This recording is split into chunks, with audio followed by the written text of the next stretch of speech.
Baik, selamat sore, selamat berjumpa kembali dan salam sehat bagi kita semua. Berbahagia karena sore hari ini kita mendapatkan tamu-tamu istimewa dan pada sore hari ini acara dari Rumah Sakit Advent Bandung seperti biasa acara konsultasi gratis bersama dengan dokter-dokter ahli. Dan pada sahabat ini sore hari ini melalui acara Anda bertanya, dokter menjawab bersama saya Peggy Iskandar Wawor sebagai pemandu acara ini dan saya ditemani oleh Bapak Joko Santoso sebagai host dari acara ini. Nah, acara ini merupakan konsultasi yang saya katakan tadi secara gratis dari ruang praktek dokter melalui jendela Zoom dan juga YouTube. Dan kepada mereka yang mau mengikuti ke konsultasi ini boleh menuliskan pertanyaan-pertanyaan di kolom chat nanti ataupun kalau tidak banyak pertanyaan saya boleh mengizinkan untuk yang raise hand. Namun kalau pertanyaannya banyak biar dijawab melalui kolom chat. Nah, sore ini narasumber kita adalah Dr. Alvin Rantung. Beliau juga merupakan direktur dari Rumah Sakit Advent Bandung. Telah siap menjawab pertanyaan Anda sesuai dengan bidang ilmu yang digelutinya. Nah, bagi mereka yang terpapar COVID yang sedang isoman, boleh juga memberikan pertanyaan-pertanyaannya. Dan kepada mereka yang sedang sakit, berdoa semoga lekas sembuh ya.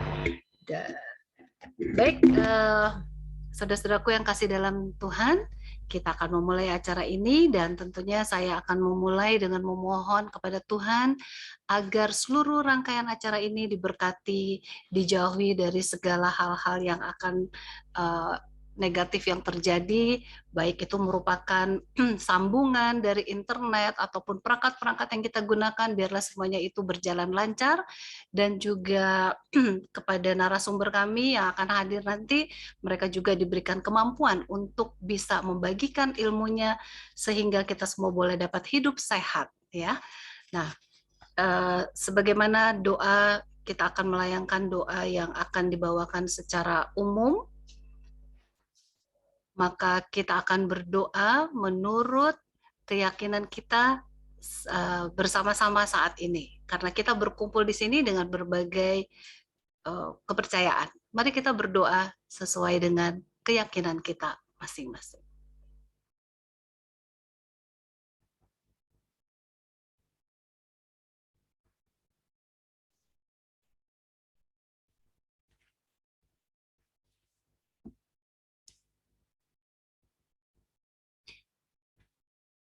Ya, kita akan langsung dengan Dr. Alvin ya.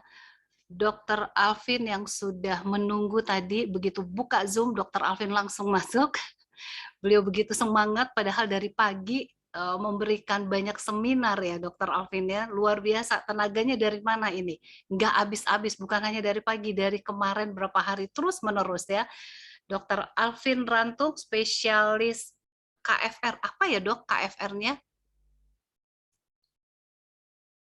KFR itu adalah kedokteran fisik dan rehabilitasi. Kedokteran fisik dan Kedokteran rehabilitasi. fisik dan rehabilitasi. Oke, jadi itu sebabnya maka kalau Dr. Alvin mengadakan seminar, wah berbondong-bondong orang yang bertanya, seperti saya aja suka tanya punggung belakang kalau sakit ya, ini harus bagaimana dan sebagainya ya. Dan saat ini kita akan membahas mengenai apa nih dok? Kata-kata yang memberikan semangat ya, penyemangat pasien COVID ya. Semangat, ya. Oke, Dr. Alvin mau memulai dengan memberikan sedikit materinya, kemudian kita tanya jawab ya dok. Oke, boleh ya. Boleh, Oke, ya? terima kasih. Selamat sore Ibu Peggy dan selamat sore kita semuanya. Kita akan coba bagi dalam bentuk share screen ya. Bagaimana semangat itu sangat penting bagi kita semuanya. Oke, saya coba share screen sedikit apa yang kita mau pelajari bersama-sama. Di saat COVID-19 ini, maka angka kita sudah pelajari mungkin dalam beberapa Sabtu yang lalu ya, bahwa angka depresi, angka kecemasan, angka ketakutan, angka kekhawatiran itu sangat tinggi ya. Bahkan dia punya evidence base, dia lebih cepat bahkan dari perkembangan COVID itu sendiri ya. Kalau COVID bisa terhitung jumlahnya, tapi ini bahkan lebih cepat. Kekhawatiran dan kecemasan itu sangat tinggi. Dan kami dapati Bapak Ibu sekalian ternyata orang-orang yang, karena kami ini melayani pasien COVID ya, Rumah Sakit ATM Bandung pernah sampai 117% ya. Tempat tidur kami yang kami sudah siapkan tapi melebihi kapasitas. Sehingga kami harus membuka lagi UGD untuk perawatan, akhirnya dirawat inap untuk perawatan pasien COVID. Jadi sampai 117 yang pernah kami laporkan ke Dinas Kesehatan Kota dan Provinsi. Dan nyatanya ketika kami evaluasi ya dari hasil pengamatan kami di lapangan, karena ada beberapa dari kami juga sering masuk ke dalam, bahkan ke ruangan-ruangan isolasi, ya, menyaksikan hal tersebut. Kami menyaksikan dari tenaga atau karyawan tenaga kesehatan yang juga terpapar. Tapi bersyukur sampai hari ini di Rumah Sakit ATM Bandung kami belum, Tuhan izinkan ada yang meninggal karena COVID itu dari tenaga kesehatan kami yang terpapar ataupun karyawan rumah sakit yang terpapar. Saudara-saudara yang hadir dalam Zoom meeting saat ini, saya mau membagikan ketika keadaan pikiran kita dipenuhi dengan kecemasan dan ketakutan, justru itulah yang membuat keadaan itu menjadi drop sekali. Ya, keadaan fisik kita itu menjadi ambruk. Karena kita begitu terpengaruh dengan begitu banyak informasi yang tidak jelas yang membuat kekhawatiran. Di era COVID ini ada banyak informasi yang misinformasi. Informasinya salah atau disinformasi. Informasinya tidak lengkap. Sehingga banyak hal-hal yang masuk ke dalam telinga kita, bahkan sampai vaksinasi juga, yang membuat kita terpecah-pecah dalam berbagai pandangan kita. Yang membuat kita menjadi tidak pasti. Orang akan menjadi tenang ketika mengetahui kepastian dalam hidupnya, bukan? Oleh karena itu dalam firman Tuhan sering dikatakan, jangan pernah khawatir akan hari esok, karena hari esok bagi kita tidak pasti. Bagi kita yang tidak tahu hari esok, hanya Tuhan yang tahu hari esok, yang tahu kepastian apa yang akan terjadi bagi kita di hari esok. Yang seringkali mengganggu kita untuk sesuatu yang tidak pasti. Kalau kita baca firman Tuhan secara lengkap, ada 7 faktor. Yaitu apa yang kamu makan, apa yang kamu minum, akan tubuhmu, akan apa yang kamu pakai, akan hidupmu, akan apa yang akan terjadi di hari esok, akan apa yang akan kita katakan. Sehingga Tuhan katakan, jangan kamu khawatir akan itu semuanya. Apakah hari esok mempunyai masalah yang kita bisa pastikan, membuat hidup kita bisa tambah satu langkah saja, satu jengkal? Tidak bisa. Sehingga Tuhan katakan, hendaklah jangan khawatir akan hari esok. Supaya kita punya kepastian hari esok, kita mesti punya pegangan. Yaitu, hanyalah berpegang kepada orang, makhluk, oknum yang mengetahui hari esok. Dan itulah Tuhan. Yang secara mata telanjang, tidak terlihat dengan mata jasmani kita, bukan? Kita hanya bisa menjangkau itu dengan mata iman kita. Kita sudah pelajari di 3 hari Sabtu yang lalu, 3 Sabat yang lalu, bahwa perasaan takut, khawatir, cemas itu normal ada pada manusia. Itu normal ada. Secara manusia yang dilahirkan di atas dunia yang berdosa, itu normal ada. Tetapi itu menjadi tidak normal bila mana rasa khawatir, takut, dan cemas itu sudah memberikan efek gangguan terhadap fungsi dalam tubuh manusia. Apakah secara fisik, sel, maupun humoral. Ya. Kalau dia sudah, kita takut, khawatir, cemas, akhirnya membuat sakit kepala, membuat akhirnya kita insomnia, susah tidur, membuat jantung berdebar-debar, membuat kita jadi keringat dingin, membuat akhirnya kita gangguan pencernaan, membuat gangguan penglihatan, membuat jadi tremor, dan sebagainya. Artinya, rasa takut, khawatir, cemas itu sudah melebihi batas kemampuan kita yang akhirnya menjadi patologis, yang kita sebut dengan penyakit.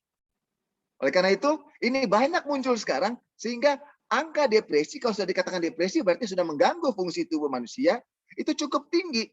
Sekarang sudah mendekati hampir 80% orang-orang dengan gangguan-gangguan ini mengetahui ini akhirnya menjadi jatuh ke dalam depresi. Cukup besar. Kenapa? Di rumah sakit kami evaluasi, kami baca dan pelajari, ada beberapa jurnal-jurnal yang nanti mungkin kami tidak perlu bahas ini karena ini banyak orang awam, ya, yang menunjukkan bahwa gambar di depan ini, bahwa status mental kita yang khawatir, takut, dan cemas, ini akan mempengaruhi sistem kekebalan tubuh kita.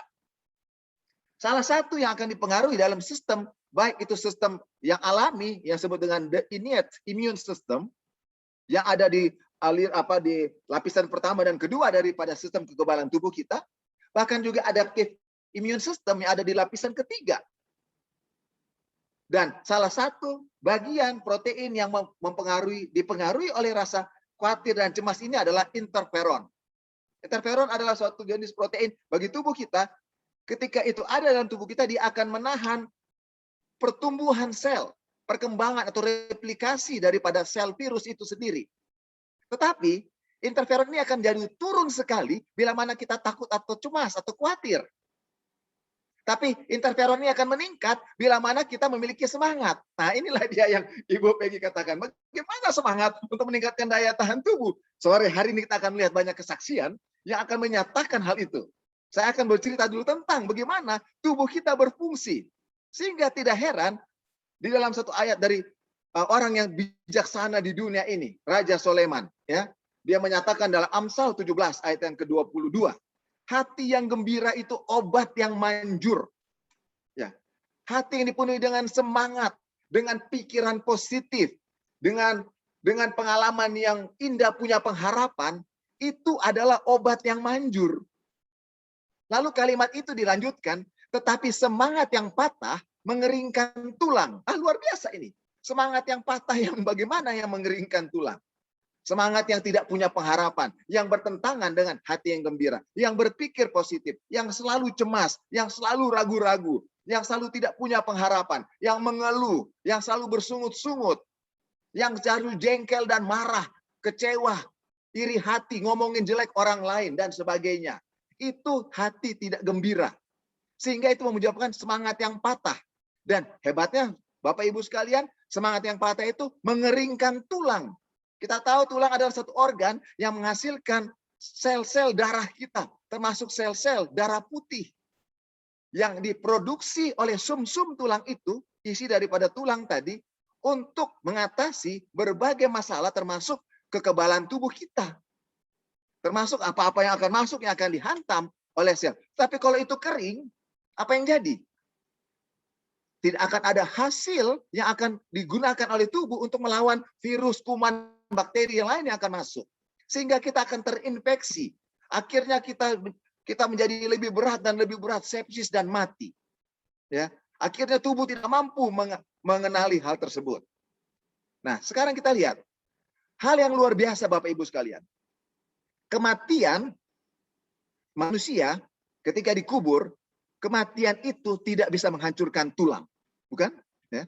Kalau saya mati contohnya, saya dikubur. Daging saya, semua organ-organ tubuh saya yang lain menjadi tanah. Tapi tulang tetap tulang. Ya. Makanya ketika gali kubur, ada tulang-tulang ini. Sudah berapa lama ini? Ada yang hitung, ribuan tahun, 2000, 3000, 4000, 6000 tahun. Tulang-tulang itu ditemukan. Contohnya, ya kan? Tulang tidak bisa dikalahkan oleh kematian. Tetapi, saudara-saudara, tulang itu bisa hancur oleh karena patah semangat. Wah, luar biasa ini. Mana yang lebih hebat kalau gitu? Mana yang lebih hebat? Patah semangat atau kematian? Kalau dari segi efeknya kepada tulang kita. Yang lebih mengerikan sebenarnya adalah patah semangat. Kenapa saya mau katakan demikian? Ya, saya mungkin tidak akan bahas ini Bu Peggy, terlalu panjang kalau bahas bagaimana kami punya pasien yang memang itu tulang itu bukan hanya remuk, hancur, tapi hilang. Wow, bisa hilang ya? Ya bisa. Dulu ada tulangnya. Ketika dia ada iri hati, ya. Di firman Tuhan ada itu, iri hati bisa membusukkan tulang. Ya, itu tidak main-main. Itu Tuhan sendiri yang katakan melalui hambanya, Raja Sulaiman tadi. Ya. Tulang itu bisa busuk dan hilang, hancur dan hilang.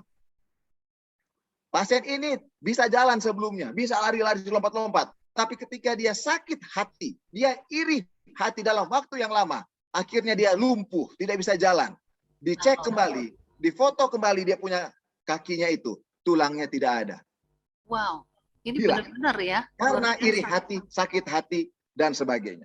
Hmm. Ya, itu nanti ada banyak, ada yang hanya fraktur, patah, ada yang memang hancur tulangnya, ada oleh karena pengalaman tadi. Nah sekarang ketika kita masa COVID ataupun bukan masa COVID, ada hal-hal yang lain, kalau ketakutan dan kecemasan yang merupakan bagian daripada hati saya tidak gembira, maka itu bukan hanya imun sistem kita yang hancur, tulang yang paling keras pun bisa hancur, bisa keropos. Ya, kami punya pasien, ada satu pasien yang orangnya hebat sekali, ya. Dia tinggal di daerah Cipaganti, ya. Rumah sakit Advent Bandung berada di antara Jalan Ciamplas dan Cipaganti. Dan Cipaganti adalah rumah-rumah elit, ya. Dia sangat hebat di situ, tapi tiba-tiba datang dengan multiple fraktur.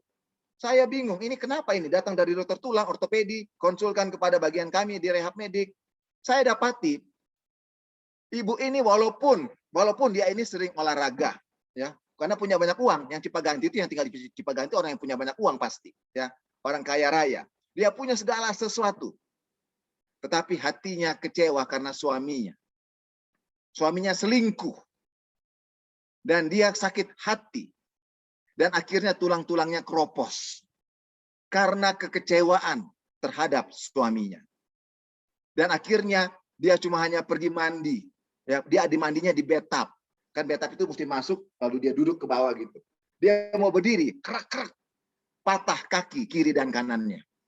Multiple fracture. Saudara-saudara, kekecewaan itu membuat keropos tulang dan akhirnya patah. Dan kenapa? Bagaimana caranya untuk mengalihkan itu? Bagaimana mengembalikan menjadi hati yang gembira? Ya, ini sangat penting karena hati yang gembira itulah obat yang manjur. Dan di masa COVID ini, saya mau sampaikan bahwa orang-orang yang meninggal, orang-orang yang lama dirawat adalah orang-orang yang memiliki pemikiran negatif.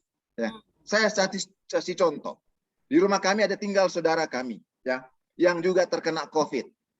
COVID-nya sangat berat malah, ya. Dengan dia punya nilai hasil daripada PCR-nya, cycle threshold-nya rendah sekali, ya, di bawah 12. Tetapi dia dengan sesak yang hebat. 3 hari dia masuk ICU, tapi cuma 7 atau 8 hari dia ada di ruangan biasa. Kemudian akhirnya dia keluar dengan hasil negatif. Belum 14 hari sudah negatif. Apa rahasianya? Hati yang gembira. Kami masuk, Dr. Grace yang masuk ke dalam menyatakan bahwa sering menyanyi. Bahkan bukan itu, kami sering suruh melakukan gerakan. Tadi pagi saya berbicara bersama dengan jemaat eklesia dan orang-orang yang dari berbagai tempat di Indonesia ini, yang saya katakan bergerak. Lakukan sesuatu, berbuat baik. Dan saudara kami ini, dia pergi ke tempat tidur, kan satu kamar itu ada 2 tempat tidur, ada 2 pasien. Pasien yang satu adalah pasien tenaga kesehatan yang bukan tenaga kesehatan dari Rumah Sakit Advent Bandung, dari rumah sakit yang lain. Dia seorang perawat. Tapi khawatirnya begitu tinggi, ketakutannya begitu luar biasa. Saudara kami ini sering pergi ke sana dan urut-urut. Dia lakukan gerakan memijit si perawat itu. Hari ke-11, Dr. Rudi Satigi yang merawatnya kaget. Loh, kok PCR-nya negatif ya? Karena dia selalu menyanyi, selalu melakukan gerakan-gerakan, hatinya selalu menjadi positif, selalu yakin. Padahal saudara kami ini memiliki penyakit autoimun disease dan diabetes. Waduh. Ya, harusnya berat sekali. Iya. Tetapi dia cepat jadi negatif, cepat pulih, karena pikirannya dia mau ambil keputusan, karena itu adalah pilihan manusia, tadi pagi kita pelajari ya. Itu hidup sehat adalah pilihan. Dia memilih untuk melakukan yang terbaik, memilih untuk berpikir positif, memilih untuk menolong orang lain. Dia menggunakan otot-ototnya, dan itu begitu cepat sekali. Sedangkan perawat yang ada di sebelah tempat tidur itu, nanti hari ke-24 baru dia keluar dari rumah sakit. Jadi, saudara-saudara, saya mau kasih tahu di sini, bagaimana semangat yang tinggi itu, yang dipulihkan itu dari pilihan kita, itu akan menolong. Saya ceritakan faktor yang lain lagi. Ketika Rumah Sakit Advent Bandung melayani sampai penuh, tadi sampai 117%. Banyak orang menelpon kepada kami, karena apalagi saya sebagai direktur dapat telepon. Minta kalau boleh kasih masuk pasien ya. Baru dia di Jakarta, dari mana-mana telepon. Dok, boleh masuk ini. Saya tinggal atur sama teman-teman. Ini bagaimana caranya? Nggak bisa lagi. Saya bilang sudah regulasi sudah begitu padat dan kita sulit untuk memasukkan lagi sekarang ini. Akhirnya apa yang kita bisa buat? Coba saya mau telepon atau video call dengan pasien yang sudah mau datang minta mengharap. Bahkan ada yang dari satu tempat di Surabaya, dokter kami mau sewa pesawat khusus, yang penting Rumah Sakit Advent Bandung terima kami. Oh, Sampai begitu, mau bawa keluarganya, karena iya. pada waktu itu juga susah oksigen. Di berbagai tempat, rumah sakit, bahkan mau cari oksigen pun, yang isolasi mandiri, tidak bisa, tidak dapat. Antrinya panjang sekali. Akhirnya apa yang dibuat Ibu Peggy dan Bapak Ibu sekalian, saya hanya bisa bertelepon dan video call dengan mereka dan berdoa, memberikan semangat. Ada yang saturasi 83 itu yang paling rendah yang saya tahu. 83% saturasi. Mereka punya alat-alat saturasi karena ini orang-orang yang punya uang kan. Mereka punya beli saturasi, tapi oksigen yang mereka punya oksigen juga tapi sudah habis, mau beli lagi susah, ya kan? Mereka saturasi 83. Nggak tahu mau kemana. Ini tinggal sudah mau ngap-ngap. Ketika berdoa dan dibangkitkan semangat, kata-kata kekuatan, ketika mereka memilih untuk memikirkan hal yang positif dan semangat. Dari sebelum berdoa tadi dan akhirnya berdoa. Habis berdoa, ada 5 pasien. 5 pasien ini. 5 pasien yang saya tahu. Saturasinya naik di atas 93. Wow, puji Tuhan. Tanpa ada oksigen. Tanpa tindakan yang lain. Kita hanya lakukan semangat dan latihan pernapasan yang tadi pagi saya sudah ajarkan kepada Ibu Peggy dan jemaat eklesia. Ketika itu dilatih, ya, bagaimana dia mengembangkan rongga dada, menarik napas dalam, kepastian dan dia percaya. Padahal kami baru bertemu melalui Zoom pada waktu itu, melalui video call. Belum pernah ketemu sebelumnya, hanya mereka cari kabar di sini begini di sini. Tapi karena yakin apa yang akan disampaikan itu melalui kebenaran firman Tuhan yang mereka percaya untuk melakukannya. Dan dengan penuh semangat melakukannya. Maka saturasi yang rendah pun tadi, 83 yang paling rendah, bisa naik di atas 93. Wow, luar biasa. Saudara, saya mau kasih tahu ya, bagaimana cara kita menghadapi orang dengan kata-kata semangat. Ini sangat penting. Ya, tadi pagi kita uji coba di jemaat eklesia. Bagaimana Bapak Ferdinand Iskandar ya, ketika tangannya lurus, mungkin ke depan gini ya, lalu dia berkata-kata negatif, contohnya saja negatifnya masih bagus sebenarnya, negatif yang tidak terlalu kasar, tidak terlalu kotor. Tapi ketika Ibu Peggy pukul tangannya Pak Ferdinand Iskandar, dia turun ke bawah. Tapi ketika dia memberikan kata-kata yang positif, dipukul dia tetap naik. Ya, bahwa kata-kata positif itu sudah menguatkan otot kita, itu sudah terbukti. Tapi kata-kata negatif yang kita dengar sendiri, itu akan menghancurkan kita. Saudara, ketika kita ucapkan kata-kata negatif, kata-kata yang tidak punya pengharapan, kata-kata yang mengeluh, bersungut-sungut, itu orang lain yang dengar pun nggak enak, ya kan? Sakit hati orang yang mendengarnya. Tapi yang lebih sakit sebenarnya kita yang mengucapkannya. Bayangkan, kita sudah pikirin, kita ucapkan, kita dengar. Kita triple beban. Orang yang dengar dia cuma dengar, ya kan? Tapi kita yang memikirkan dan mengucapkannya dan mendengarkan kembali dan memikirkan kembali itu jauh lebih buruk. Oleh karena itu, biarlah kata-kata yang positif, pikiran yang positif, dan tindakan yang positif. Ini akan meningkatkan kekuatan otot kita, bahkan juga meningkatkan sistem kekebalan tubuh kita terhadap semua penyakit, bukan hanya COVID-19. Ya, benar. Oke, itu pendahuluan Ibu Peggy. Ini pendahuluan, ya betul. Dr. Alvin Rantung, sudah ada beberapa pertanyaan nih di chat room. Apa kita akan jawab dulu pertanyaan-pertanyaan ini ya, Dok ya? Atau boleh Ibu Peggy. Boleh ya. Kalau gitu dokter boleh di screen-nya boleh di off dulu. Ya, baik. Wow, ini luar biasa sekali. Ternyata kekuatan dari sebuah kata-kata yang positif, yang baik ya, itu benar-benar sangat berpengaruh dengan kesehatan kita. Dan yang saya paling terkesan tadi waktu dokter bilang bahwa apa tadi kalimatnya bagus saya, tulang tidak bisa dikalahkan dengan kematian. Memang iya, kita selalu seperti di museum-museum waktu saya pergi ikut Holy Land di Mesir, itu kan ada satu museum mumi segala macam, tulang-tulang memang ada ribuan tahun ya, masih ada, memang daging sudah tidak ada. Tapi ternyata tulang-tulang itu bisa dikalahkan oleh Semangat. Oleh kemarahan, semangat yang patah oleh ya, kebencian. kebencian, iri hati ya, memikirkan hal-hal yang negatif tentang orang lain ya. Wow, itu ternyata sangat powerful juga untuk sesuatu yang negatif dan menghancurkan diri kita ya. Apalagi kalau kita mendendam, mengingat-ingat kesalahan orang, itu percuma sekali ya. Sangat percuma sekali ya. Nah, sehubungan dengan apa yang dibahas oleh Dr. Alvin, juga mungkin ada di antara kita ingin tahu bagaimana caranya merilekskan diri kita, ya, supaya kita gembira. Karena ada orang yang bilang, gimana mau bergembira, masalah itu ada. Bagaimana saya mau bisa ketawa-ketawa sementara saya merasakan sakit gitu ya. Nah, ini Dr. Alvin punya jawabannya untuk ini, tapi nanti kita akan bacakan dulu satu pertanyaan. Ini dari Bapak Gunawan.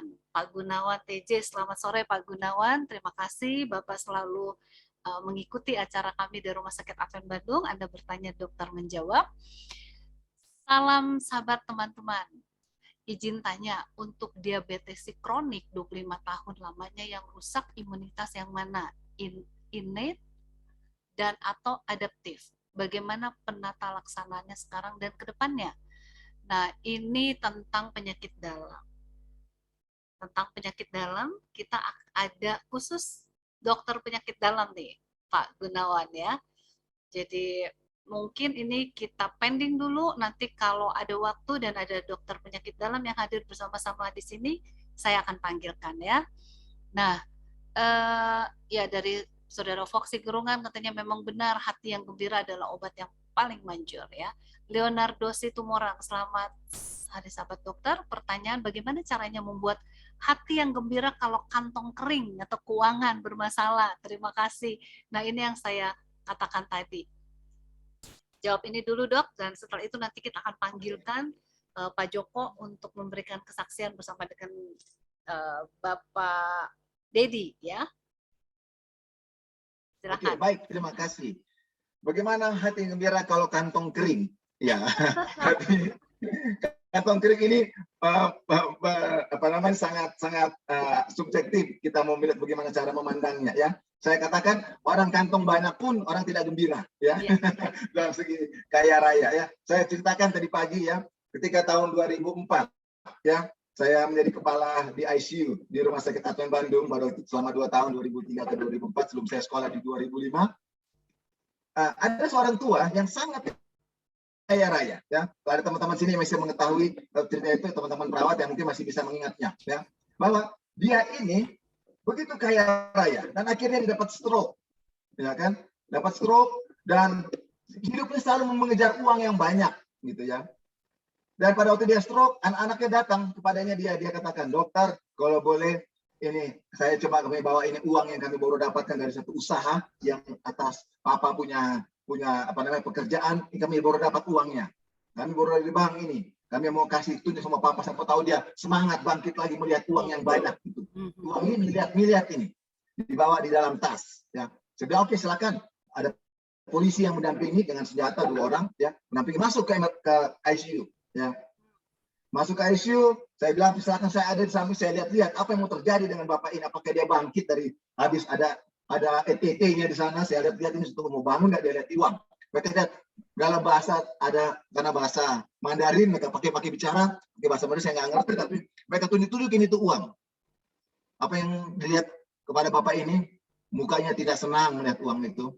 Dia teteskan air matanya. Saya bilang oke, bapak-bapak boleh pergi. Berapa jam kemudian saya harus laporkan kepada keluarga bahwa bapak ini meninggal. Wow. Uang yang banyak tidak membuat bahagia. Di zaman COVID ini banyak orang yang berseru kepada kami. Kami sendiri seringkali masuk ke ruangan isolasi, berbicara kepada banyak orang. Ya, setiap waktu kami masuk ke ruangan isolasi, melihat orang-orang tersebut, uang yang banyak akhirnya sia-sia. Ya. Justru orang yang banyak yang sakit COVID itu yang menjadi gelisah adalah orang-orang yang justru memiliki uang yang banyak, yang korbannya banyak. Tapi justru orang yang hanadong hepeng, mau dibilang ya, uangnya kurang, justru bertahan hidupnya kuat. Oh, Dia betul. lebih kuat gitu ya, lebih bisa sanggup menghadapi hidupnya. Saya katakan tadi pagi, justru orang sekarang banyak gangguan keseimbangan fisik, mental, rohani, dan sosialnya bukan karena kekurangan, Hmm. tetapi karena kelebihan. Oh, Ya kan? Tadi pagi ya, dalam diskusi bersama Eklesia, ada banyak orang bertanya, semua banyak kelebihan-kelebihan, kelebihan berat badan, kelebihan makan, kelebihan macam, pokoknya kelebihan, ya kan? Bukan karena kekurangan, ya, karena kelebihan. Nah, sekarang bagaimana berbahagia dengan orang yang kurang ini? Sekarang kita sudah pelajari bagaimana ketika Rasul Paulus dia mengalami rasa susah karena kurang, ya, dia harus mencari pekerjaan, mencari uang dengan membuat tenda, ya kan, untuk melayani fungsi pekerjaannya sebagai hamba Tuhan, melayani orang banyak pada waktu itu, dia harus membuat tenda dalam keadaan kekurangan. Seringkali makan dia tidak dapat, bahkan dianiaya. Tapi dia berkata dalam surat kepada kota yang menganiaya dia, Filipi, kota Filipi, dalam Filipi 4 ayat 4, bersukacitalah senantiasa, sekali lagi kukatakan bersukacitalah. Lalu apa yang dilakukan? Itu dalam ayat 4.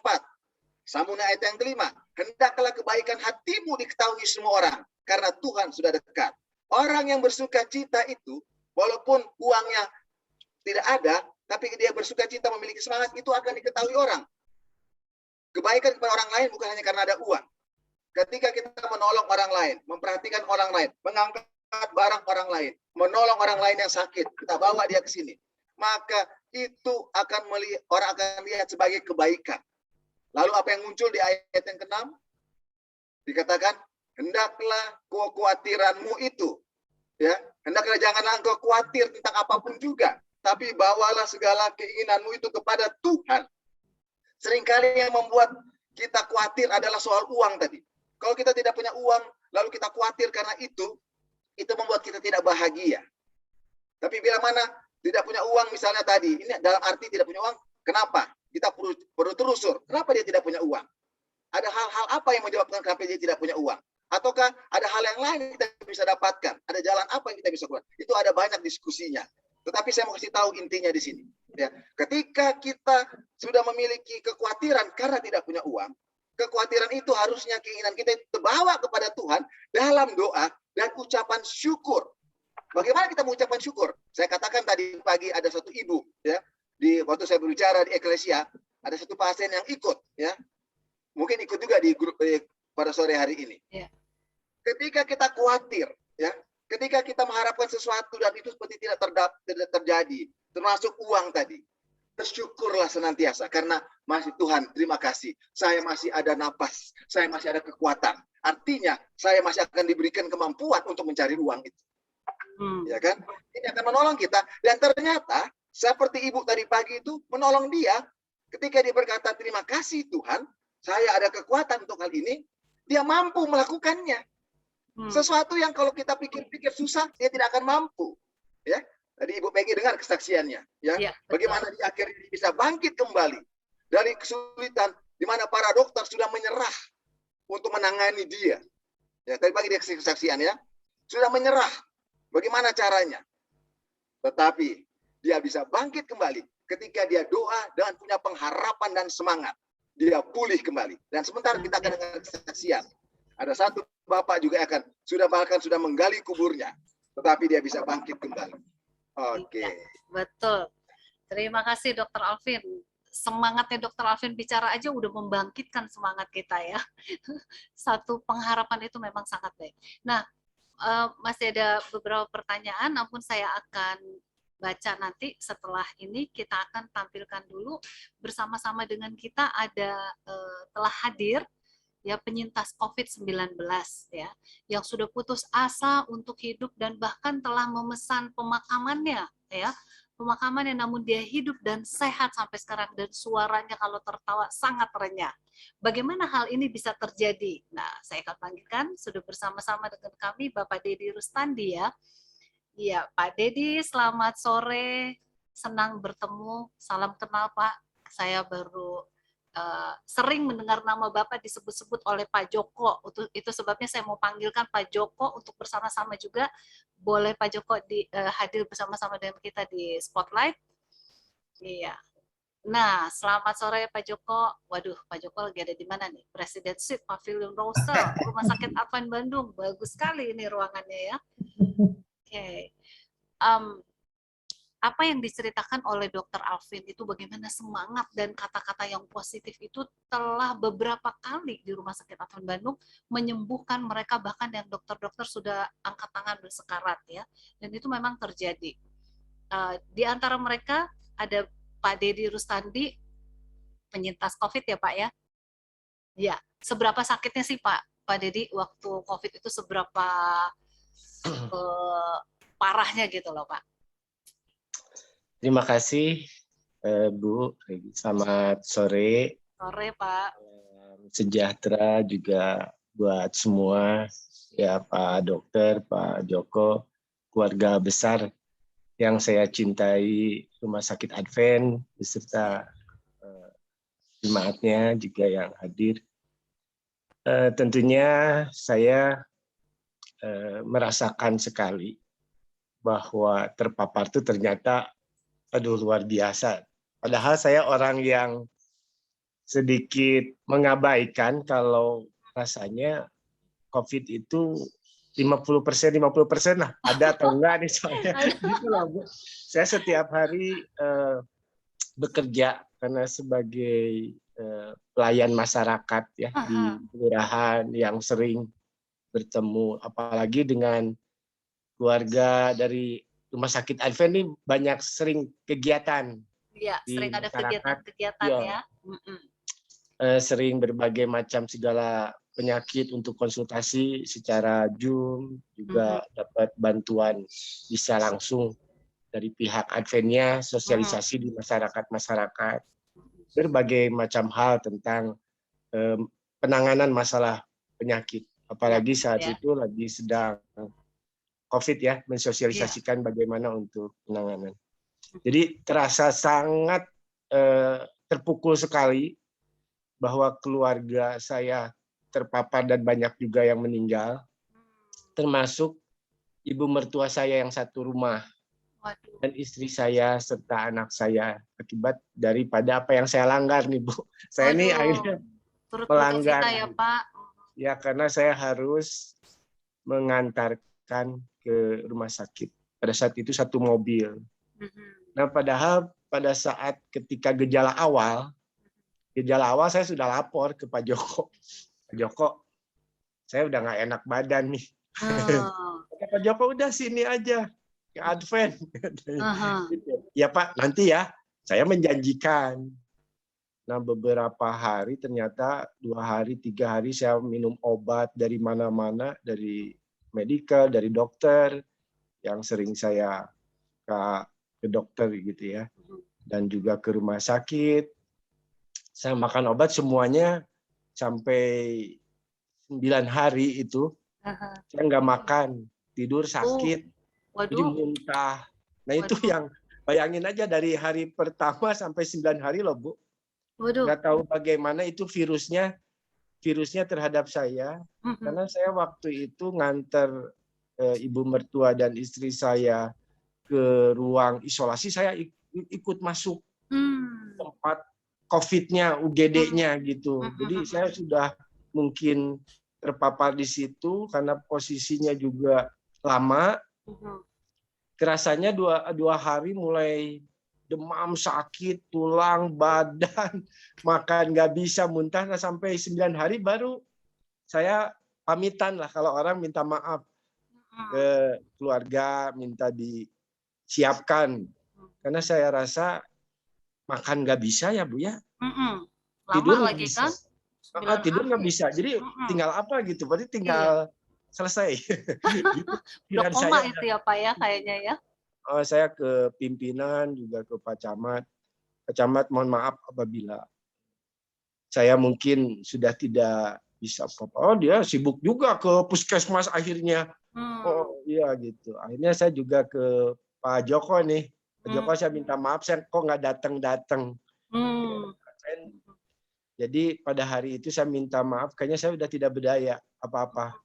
Saya pikir Pak Joko mau ngapain nih terhadap saya? Apakah saya diambil, mau dibawa ke Advent atau gimana, karena kedekatannya Pak Joko ini saya kenal memang kepribadian sehari-hari yang saya tahu ya kepeduliannya, terus tidak melihat siapa saya itu gitu, dekat saja apa yang di masyarakat dibutuhkan, malah internet pun dibantu dari pihak Advent. Jadi Advent ini sudah familiar dengan pihak kelurahan ini, apalagi dengan pihak Polsek ya, sering mengadakan kerjasama terus tanpa ada pamrihnya. Advent itu mau sampai datang ke masyarakat gitu. Pada saat saya tidak berdaya, saya sudah pamitan dan minta maaf. Tiba-tiba nggak tahu bagaimana itu ada seperti bahasa saya katakan bercanda ke Pak Joko itu kayaknya hipnotis nih. Bangun Pak, bangun. Tunggu. Nah, harus Pak sehat. Dedi. Ya. Tunggu dulu Pak Dedi.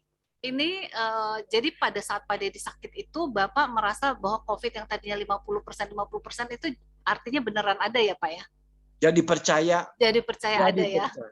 Jadi percaya. Oke.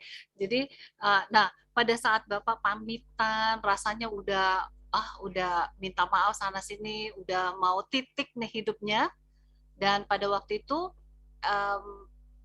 WhatsApp atau SMS pokoknya menghubungi Pak Joko kan, minta maaf ya. Nah, betul.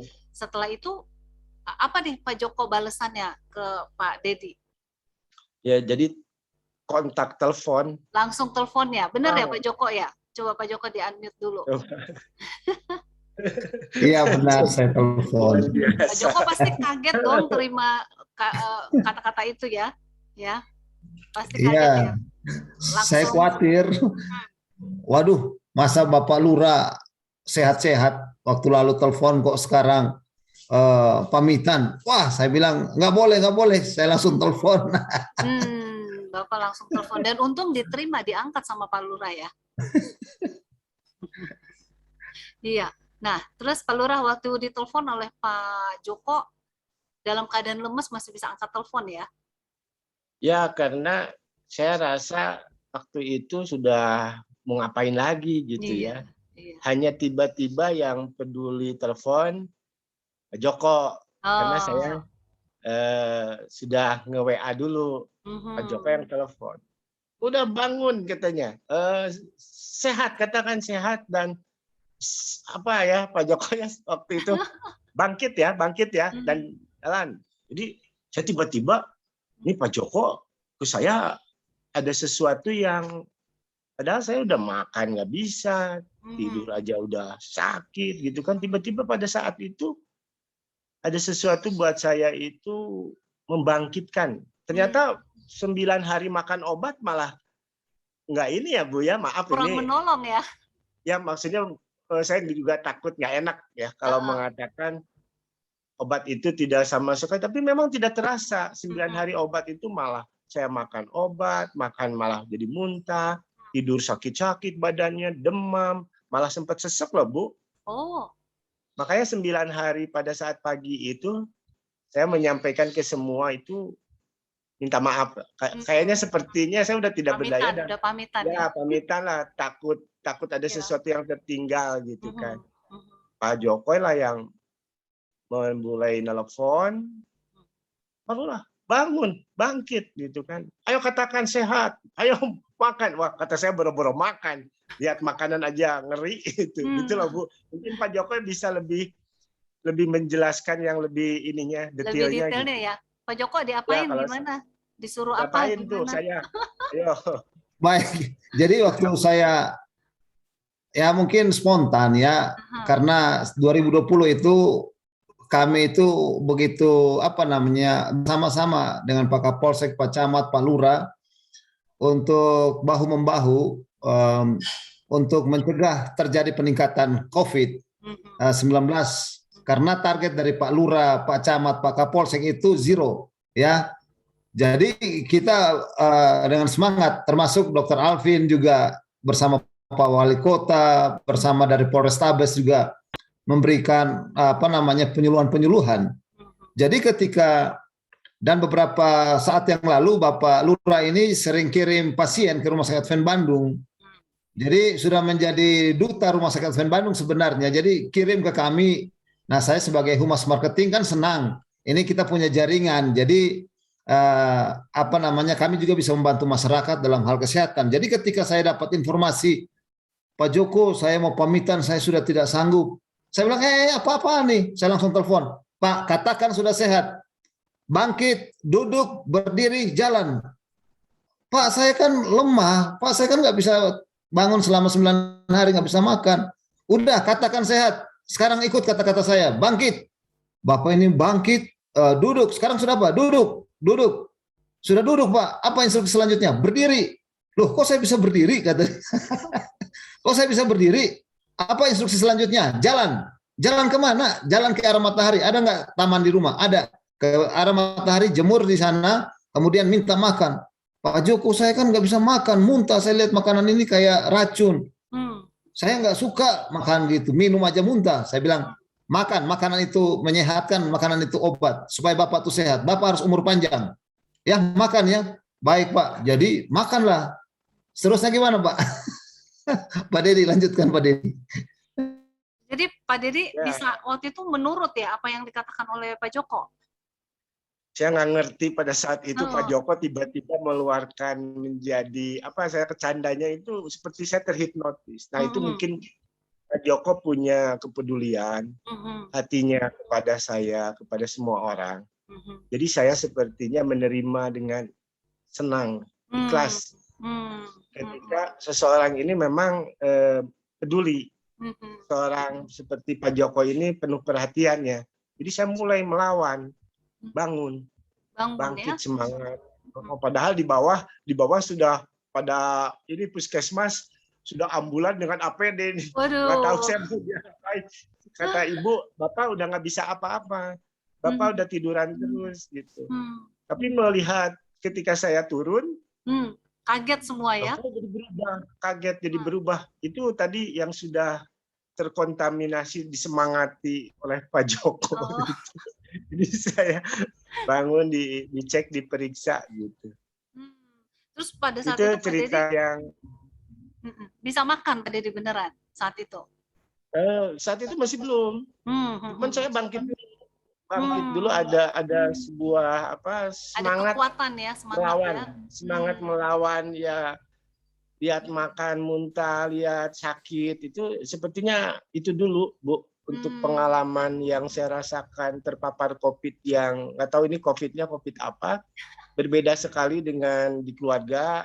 Ada yang demamnya ke pernapasan, ada yang ke pusing, tapi ini saya keserangnya hampir semua gitu ya, badan, tulang, sampai ke lambung, sampai ke pencernaan dan sebagainya. Ini saya nggak ngerti gitu ya, COVID apa gitu, tapi ini kok segala macamnya sampai bisa 9 hari itu nggak bisa apa-apa. Itu yang apa, sampai sekarang ini pun saya merasakan swab itu 4 kali masih ada terus, positifnya masih ada terus. Itu swab PCR-nya 4 kali. Saya bingung kok COVID apa yang saya apa alami terpaparnya ya? gitu. Betul. Wow, tapi yang penting Bapak itu nomor 1 sudah memiliki yang namanya semangat, dan persis seperti apa yang Dokter Alvin tadi paparkan ya. Ya, betul. Betul ya. Betul. Ketika memiliki semangat itu bangkit ya. Dokter Alvin itu sampai datang ke rumah Bu. Oh. Pak dokter itu bertiga, Pak Joko dari Pak Alvin ingin melihat perubahannya ketika pada saat waktu itu hari itunya datang ke rumah. Melihat langsung keadaan saya gitu. Ternyata saya sampaikan tadi cerita itu, saya bilang, Pak Dr. Alvin, betul tadi yang materi awal saja pendahuluan itu adalah sesuatu yang membangunkan semangat dulu sebelum hal-hal yang lain pendukungnya seperti obat, lingkungan, ataupun banyak uang atau nggak punya uang itu nomor berapa. Tapi sebetulnya tadi kata Pak Dr. Alvin itu bagaimana seseorang bisa jadi bangkit dulu. Iya. Nah barulah bisa makan, bisa obat dan yang lain-lainnya bisa apa membantu. Saya kira Itu mungkin Bu. Ya, Wow, ini satu satu kesaksian yang luar biasa ya. Jadi apa yang Dokter Alvin tadi paparkan benar terjadi dengan Pak Dedi ya, betul bahwa terjadi, memiliki betul terjadi. semangat itu ya. Baik, Pak Dedi sekarang sepertinya sih nggak kelihatan sakit ya, wajahnya sih kelihatannya bercahaya, kelihatan orang Ya. sehat ya. Oke, lekas sembuh nih Pak Dedi Rustandi, terima kasih banyak Bu, sudah Bu Peggy, memberikan kesaksian. Ya, mungkin Pak Dedi mungkin harus cerita juga apa waktu nih? waktu sudah sehat itu, mohon maaf saya wawancara lagi ke Pak Dedi ini. Iya. Tentang obat-obat yang banyak itu gimana Pak Dedi? Saya nggak makan obat lagi setelah udah Pak Joko. Dari awal bangkitnya itu udah obat nggak dimakan, Pak. Yang hari ke-10, 11 enggak. Masih banyak sekarang obatnya. Siapa yang larang nggak boleh makan obat lagi? Ya, Siapa yang karena larang? Ada yang larang nggak? ya karena kata Pak Joko, udahlah, nggak usah obat. Kalau obat nggak ini, ya yang penting bangkit dulu, bangun, semangat, makan. Nah, akhirnya mulai makan. Terasa ada perubahan itu dari psikologis, sepertinya yang membangkitkan itu, Pak. Nggak tahu Pak Joko pakai apa itu ilmunya. Pengen nanya nih, kalau bisa begitu terus kan bisa bantu untuk Yang lain, bagaimana membangunkan, menyemangati supaya yang tadi seperti Dokter Pak Alvin itu. Nah, itu ada teknisnya atau gimana, Pak? Jadi saya diwawancara lagi nih oleh Pak Dedi. Baik. Jadi saya karena saya termasuk yang dilatih oleh Dokter Alvin, memang program hidup sehat ini kan dibuat oleh Dokter Alvin dan Dokter Grace, suami istri satu keluarga ini, memang membuat program hidup sehat di Rumah Sakit Advent Bandung, dan saya salah seorang yang dilibatkan atau dilatih untuk memahami dan untuk menggunakan program ini untuk terapi. Dan sudah ada GERD yang saya gunakan ini untuk terapi dan sudah sembuh. Dan untuk Pak Dedi ini baru pertama kali saya gunakan yang disampaikan oleh Dr. Alvin. Karena 3 minggu yang lalu kalau nggak salah ketika Dr. Alvin sampaikan kata-kata itu, saya sudah bertekad saya akan gunakan kata-kata semangat ini bila mana ada yang menelpon saya. Karena saya kan kerja di Humas Marketing. Banyak yang menelpon kami untuk mendapat pertolongan, baik COVID maupun masalah kesehatan lainnya yang butuh Rumah Sakit Advent Bandung. Jadi itu yang kami selalu gunakan. Jadi ketika mengikuti Zoom seperti ini ada yang saya dapat, karena kan saya yang menghidupkan Zoom dari Rumah Sakit Advent itu 7 hari 1 minggu, dan tidak boleh putus Pak Direktur, Pak Dr. Alvin, jangan putus ya, terus ya mengedukasi masyarakat, karena masyarakat kan takut datang ke rumah sakit. Ya, jadi kami punya tugas tanggung jawab itu harus dilaksanakan. Kemudian saya ingat waktu itu Isa Al-Masih di Pak Dedi di kitab suci Injil itu ada orang yang lumpuh, dosamu sudah diampuni, bangkit, berdiri dan berjalanlah. Jadi saya coba spontan, jadi itu nggak ada terpikirkan sedikit pun nggak ada ketika dapat WA dari Pak Dedi, saya langsung spontan saja menggunakan kata-kata itu. Dan saya seperti ada kekuatan, ada seperti ada tuntunan dari Allah, dari Tuhan itu. Saya tahu, udah Pak bangun aja. Pak saya kan 9 hari nggak bisa bangun. Udah bangun aja, duduk, katakan udah sehat. Pak saya nggak bisa jalan. Udah jalan, udah sehat. Katakan semua orang saya sudah sehat. Ya begitu ya Pak Dedi. Saya bilang udah katakan semua orang, telepon semua orang saya sudah sehat. Pak nggak enak di perut, udah duduk, nonton TV. Sebagai orang sehat, kalau mau tidur sebagai orang sehat, bukan sebagai orang sakit. Pak Joko saya minum teh, nggak usah minum teh. Pak Joko saya minum kopi, stop kopi, stop teh ya, stop rokok ya. Pak Dedi ini nurut semua. Terus Pak Dedi bilang apa? Ada komitmen Pak Dedi. Saya mau hidup bersih seperti apa, coba Pak Dedi. Ya, dari pola hidup bersih sehat itu ternyata dari Pak Joko punya mengandung arti, walaupun saya dicandain juga nih Pak Jokonya. Saya kan suka seneng, Pak jangan diilegalkan itu kopi, teh. Nanti bagaimana produk-produk yang lain. Tapi kalau memang saya belajar dari Pak Joko, untuk apa kita makan dan minum? yang serba enak, yang serba mahal, tapi tidak bermanfaat, malah menjadi penyakit. Itu loh Bu, ilmunya Oh, Bu itu. Pak Joko itu. Itu. Jadi sesuatu yang dimakan, diminum, yang penting menjadi sehat. Nah, Nah, betul. untuk apa makan, minum yang mahal, malah mengakibatkan menjadi tidak sehat. Nah, itu yang saya suka dari Pak Joko. Saya bilang, jangan sampai ke kopi, ke teh. Nanti disangka yang penting pokoknya adalah makan dan minum yang bermanfaat, walaupun harus tidak minum kopi lagi, tidak teh lagi, air putih kata Pak Joko ya. Pak Joko menjadi lebih, memang kerasa sama saya, minum air putih kok malah lebih enak, tidak ada menimbulkan untuk reaksi muntah, tapi jadi enak gitu dengan air putih. Itu luar biasa. Terima kasih Bu. Pak Joko. Kalau saya mohon maaf juga kalau penyampaian saya ada hal-hal yang kurang berkenan, saya mohon maaf. Itu hanya yang saya ceritakan yang sebenarnya yang terjadi. Ya. Ya, kebetulan luar biasa keluarga Advent ini kepeduliannya juga terhadap masyarakat. Pak Dr. Alvin juga. Terima kasih Pak Joko. Saya ucapkan sekali lagi ya Bu. Terima kasih ya Bu. Terima kasih banyak Pak Dedi Rustandi, Pak Lurah yang sudah mau memberikan kesaksian sehingga menguatkan yang lain ya, bahwa kita harus memiliki pikiran yang positif ya, pikiran yang baik. Bukan penyakit yang positif ya Pak ya. Dan ya, memiliki pikiran yang positif, mempunyai semangat ya, mempunyai pengharapan sebagaimana yang sudah diberitahukan oleh Dr. Alvin, pelajarannya juga oleh Pak Joko. Dan tentunya Pak Dedi pasti mau juga memiliki kata-kata positif itu untuk dibagikan kepada orang lain ya Pak Dedi ya. Iya, oke. Pasti Bu ya, kalau yang namanya terpapar COVID itu sangat terpukul.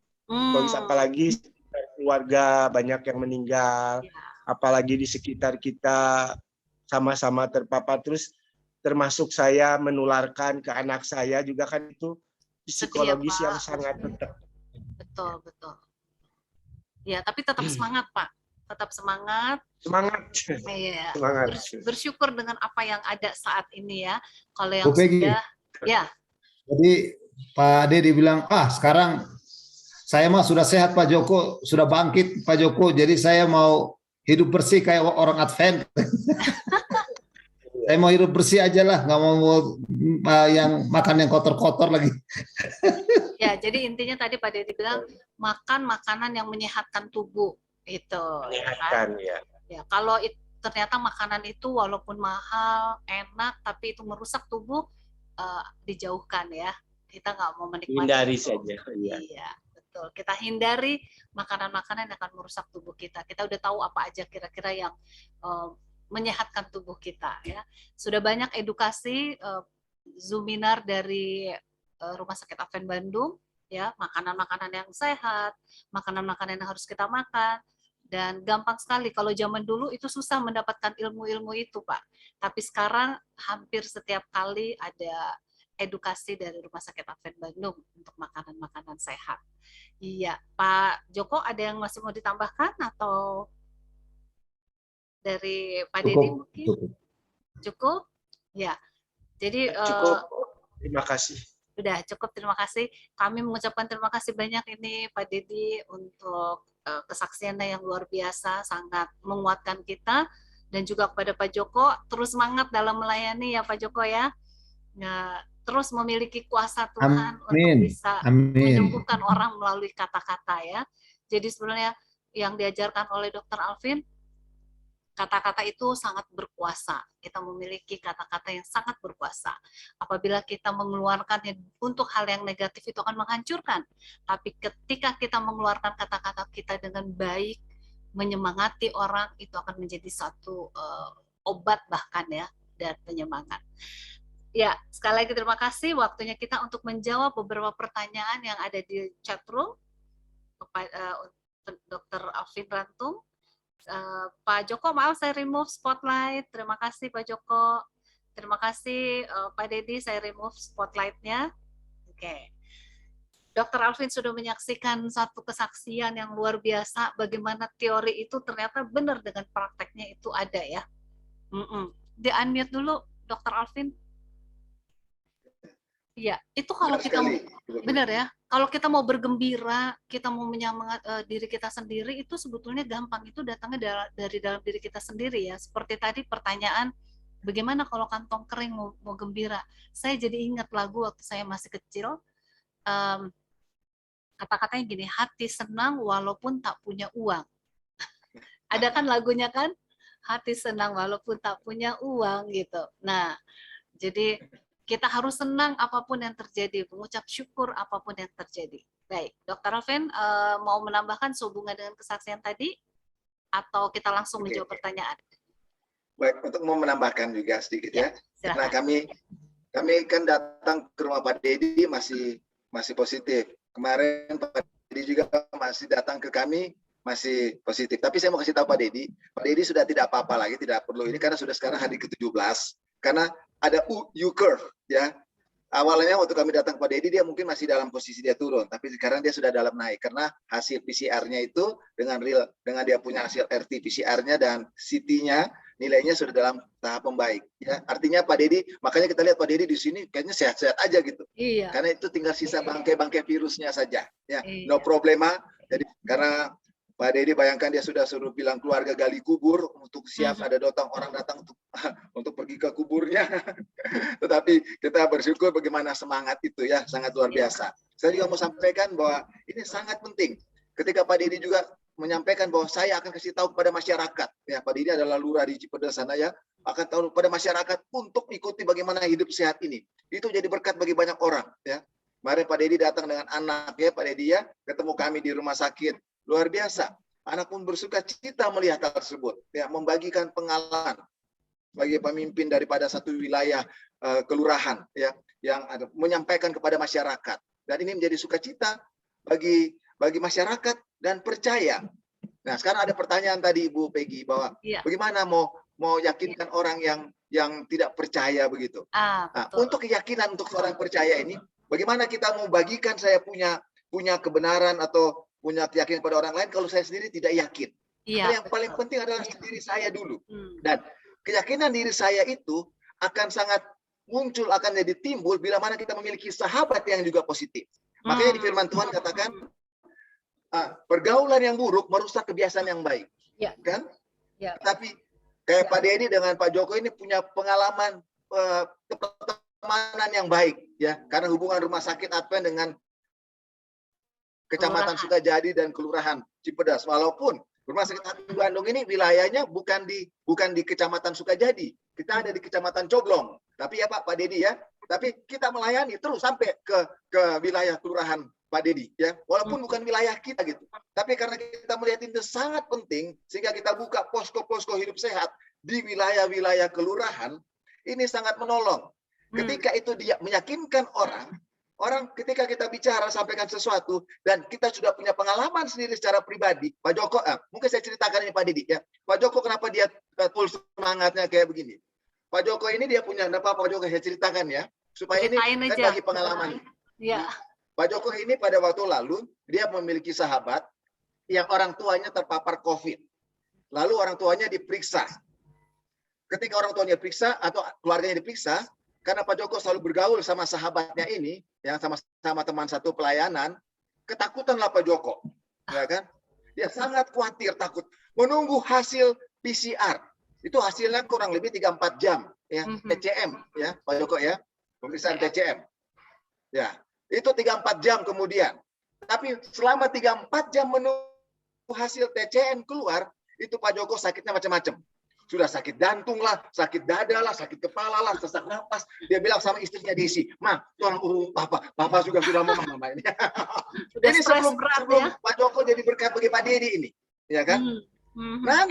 Nanti saya mau kasih tahu, Pak Joko hilang itu gejalanya, ya, ketika dia tahu PCR-nya negatif. Lalu dia langsung lega, malam-malam dia langsung buka Zoom. Dia buka Zoom.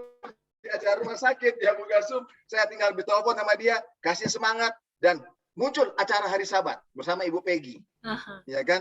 Ketika Pak Joko melihat ini keyakinan, dia sudah punya pengalaman pribadi, dan dia mengetahui dan dia percaya dengan apa yang kita lakukan dan dibicarakan, Pak Joko jadi berkat bagi Pak Dedi. Saudara-saudara, saya mau kasih tahu di sini. Ketika kita mau bagikan satu semangat pada orang lain, itu tidak pernah akan bisa berhasil kalau diri kita sendiri tidak memiliki semangat itu. Kita tidak mungkin akan bagikan sesuatu yang kita tidak punya. Kalau itu hanya sedikit kata-kata, itu akan menjadi bencana bagi orang. Kita harus hidupkan itu sendiri dulu. Yakin dulu. Maka kita akan menjadi semangat bagi orang lain. Oke, itu tambahan dari saya. Ya, betul. Terima kasih Dr. Alvin. Luar biasa. Memang benar, Pak Joko waktu itu di telepon nggak bisa, di WhatsApp nggak dibalas. Tapi begitu dapat hasilnya, dianya yang paling cerewet. Jadi memang luar biasa ya. Jadi kita dulu yang harus mengalami itu ya. Dan tentunya jangan sampai seperti Pak Joko dulu mengalami was-was baru bisa. Tapi sekarang ya, ketika kita percaya dengan hal-hal yang positif dalam diri kita, kita bisa menjadi bagian berkat bagi orang lain. Baik, Dr. Alvin. Mungkin saya mau bagi. Saya mau bagi supaya memungkinkan karena banyak kesaksian yang memberikan kekuatan. Ya. Tadi saya cerita ada pengalaman saya punya saudara yang terkena COVID. Ya. Saya ceritakan begini, ya, supaya kita membagi pengalaman bahwa ini tidak main-main dan itu perlu muncul dari diri kita. Saudara saya ini sudah dari Manado, dia punya usaha di Surabaya. Di Surabaya kemudian dia rasa tidak enak badan, dia panggil, dia punya kemenakan yang lain untuk menemani dia, sudah sakit. Kemudian kemenakan ini telepon saya, dia bilang, "Uncle, ini mama sakit ini." Lalu kita bikin video call. Saya katakan, oh ini sudah gejala COVID berat. Sudah sesak napas dan kesadaran sudah mulai menurun. Saya katakan segera bawa ke rumah sakit. Tapi mama nggak mau bawa ke rumah sakit, dokter. Uncle, ya. Kalau gitu bagaimana? Maunya ke Bandung, begini aja. Itu sudah malam. Sudah sekitar jam 11 malam. Kalau sampai jam 1 malam hari ini tidak dapat mobil ke Bandung, berarti harus masuk di Surabaya. Tapi kalau dapat mobil ke Bandung, dia hidup. Padahal sudah sesak ini dari Surabaya. Dia akan hidup. Jam 1 saya ditelepon. Uncle, kami dapat mobil yang disewa dari Surabaya menuju ke Bandung. Oke, berarti mama hidup. Loh, kok Uncle bisa percaya? Kita sudah bawa dalam doa. Dan Tuhan kasih tunjuk jalan bahwa ada mobil yang datang. Pasti dia selamat. Jam 1 malam dari Surabaya, jam 1 siang di Bandung. Rumah sakit Advent Bandung. Ini mobil-mobil dari sana. Tapi waktu itu penuh, kita rumah sakit sudah mulai penuh. Kami swab. Langsung saya minta Dr. Grace dengan temannya untuk swab di mobil langsung. Ada 3 orang kemenakan yang lain, adik yang ada di situ juga di swab. So, saudara tahu, 4-4-nya ini positif.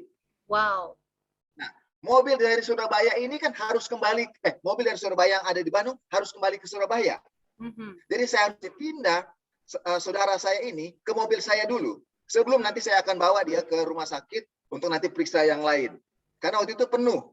Jadi saya taruh dulu di mobil. Bapak Ibu tahu, ketika saya angkat saudara saya ini dengan komorbid, dengan ada DM dan semuanya, dia begitu sesak, saya hanya pakai ini dengan pakai masker.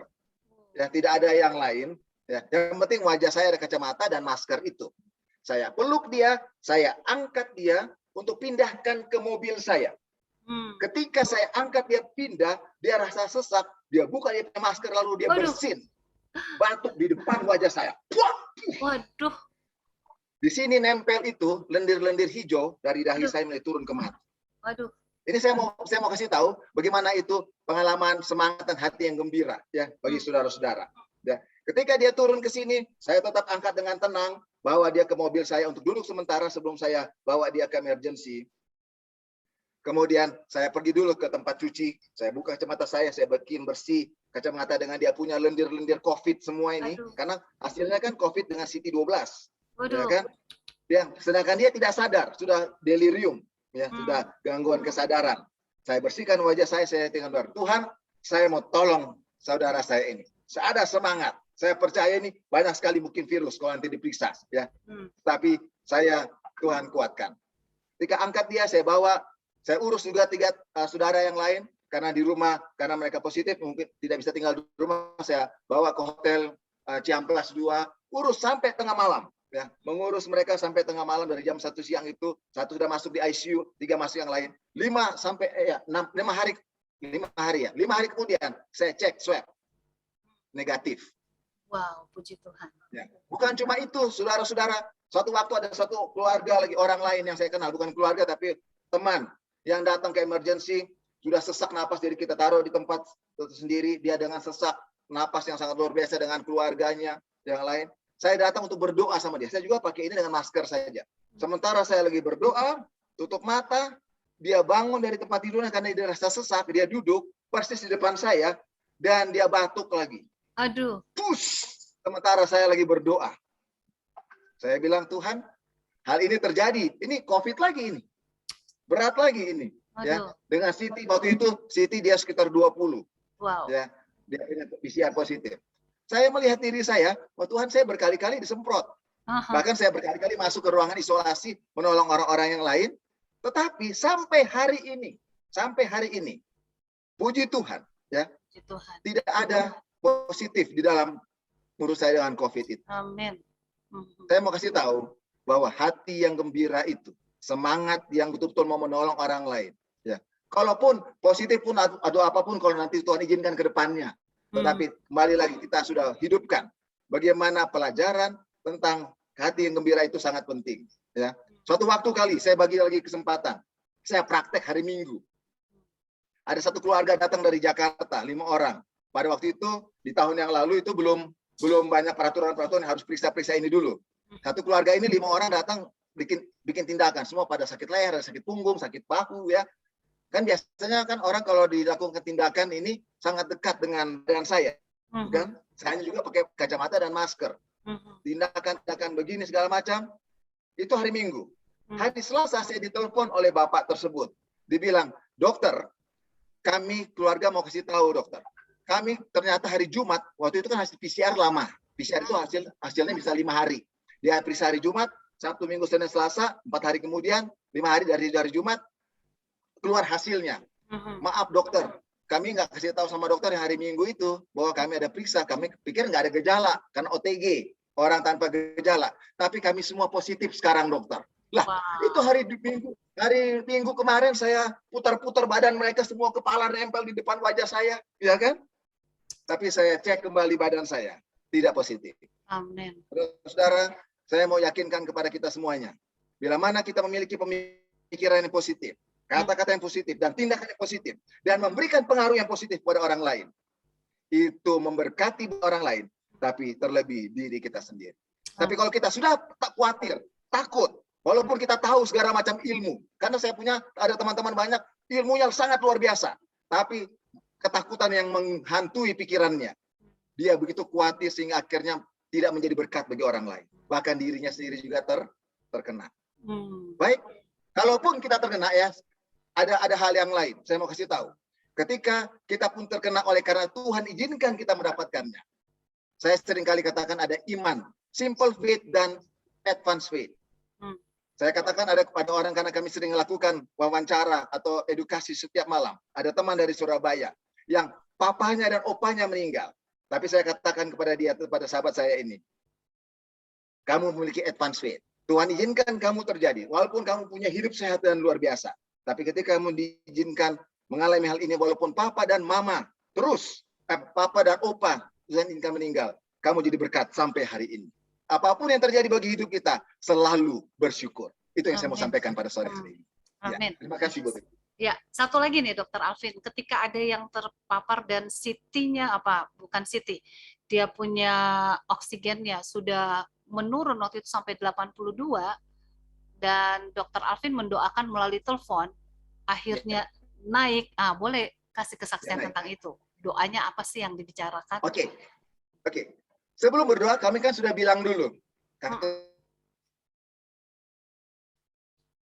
Wah, ini signalnya Dokter Alvin agak bermasalah. Semoga lekas membaik. Yakin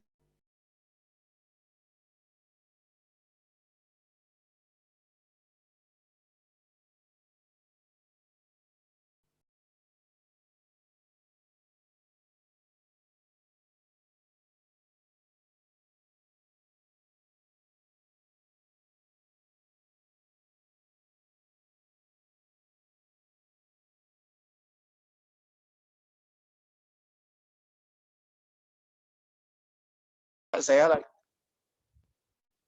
Bapak datang ke rumah saya dan berani sekali gitu Pak. Ya, berani sekali sampai dekat, sampai bersentuhan, dan akhirnya Bapak punya sebuah keyakinan luar biasa, berdoa sama-sama, ya alhamdulillah, jadi nggak ada yang ini nggak ada yang terpapar ya Pak ya. Ketemu dengan saya pada saat lagi positif ini sekali gitu Pak, COVID-nya. Itu mungkin yang saya bisa sampaikan ya Pak Dokter. Ya, Pak Dokter. Amin. Ya. Maafkan tadi terputus Ibu Peggy ya. Ya, Silakan Ibu Peggy.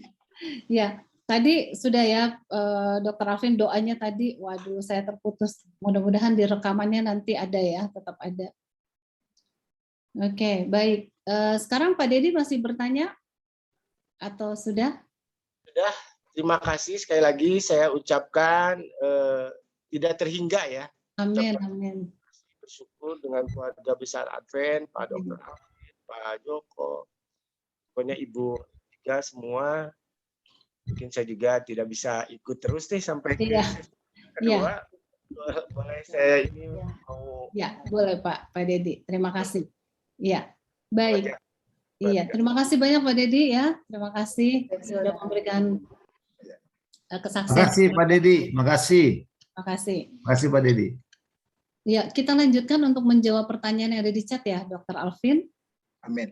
Iya, ini dari R. Budiana. Selamat sahabat tanya, maaf lebih kuat tulang yang basah atau tulang yang kering? Bahan-bahan yang kering kan biasanya lebih awet daripada yang basah. Arti firman Tuhan ini adalah tulang itu sudah kering, sudah nggak ada lagi yang bisa diproduksi dari isi tulangnya. Sumsum tulangnya sudah nggak ada lagi. Artinya antibodinya sudah nggak diproduksi. Iya, itu yang disebut dengan tulang yang kering. Ya, oke. Baik. Selanjutnya dari Astrid Felicia. Shalom, selamat sahabat Dokter Alvin. Saya mau tanya, apakah kalau kita pernah kena COVID akan bisa kena kembali? Nah, ini saya bisa bantu jawab sih. Bisa kena lagi. Kalau tidak menjaga tubuh kita sehat ya, prokes juga itu bisa. Benar ya Dokter Alvin ya? Ya, kembali lagi kalau kita sudah pernah, kan ada beberapa teman kita sini yang sudah ada malah hebat nih. Dia sudah pernah jadi penyintas, kemudian divaksinasi, dapat lagi. Ini sangat tergantung pola hidup sehat kita. Iya. Ya. Ada 10 hukum kesehatan yang kami selalu bagikan di mana-mana rumah sakit selalu bagikan. Hidup sehat, ya. Itu merupakan suatu hukum meningkatkan imunitas yang paling baik. Itu singkatan daripada hati yang gembira, istirahat yang cukup, diet yang seimbang, udara yang bersih, pengendalian diri, sinar matahari yang cukup, energi berolahraga, hubungan sosial yang baik, air jernih yang cukup, dan Tuhan yang terutama. Paling gampang ingat 10 hukum Allah, ingat 10 hukum kesehatan, hidup sehat. Tidak akan susah untuk ingatnya. Jadi lebih mudah kita lakukan itu, langsung hidup sehat, pasti hidup kita menjadi hidup yang sehat. Amin. Iya, selanjutnya dari Vini Langitan, bagaimana meyakinkan orang yang tidak percaya adanya COVID-19 sedangkan yang bersangkutan sudah merasa demam, penciuman berkurang dan mulut seperti tak berasa, tapi yang bersangkutan yakin kalau itu bukan ciri-ciri COVID. Ya, ini harus di PCR Pak Vini, di PCR sehingga dia tahu bahwa dia itu positif, sama dengan Pak Lurah tadi kan. Pak Lurah itu 50% dia nggak percaya adanya COVID, tapi ketika dia merasakan keluarganya ada yang meninggal dan akhirnya dia tahu, dia percaya ada COVID. Benar ya Dokter Alvin ya? Karena ini pertanyaan makin banyak, jadi biar cepat.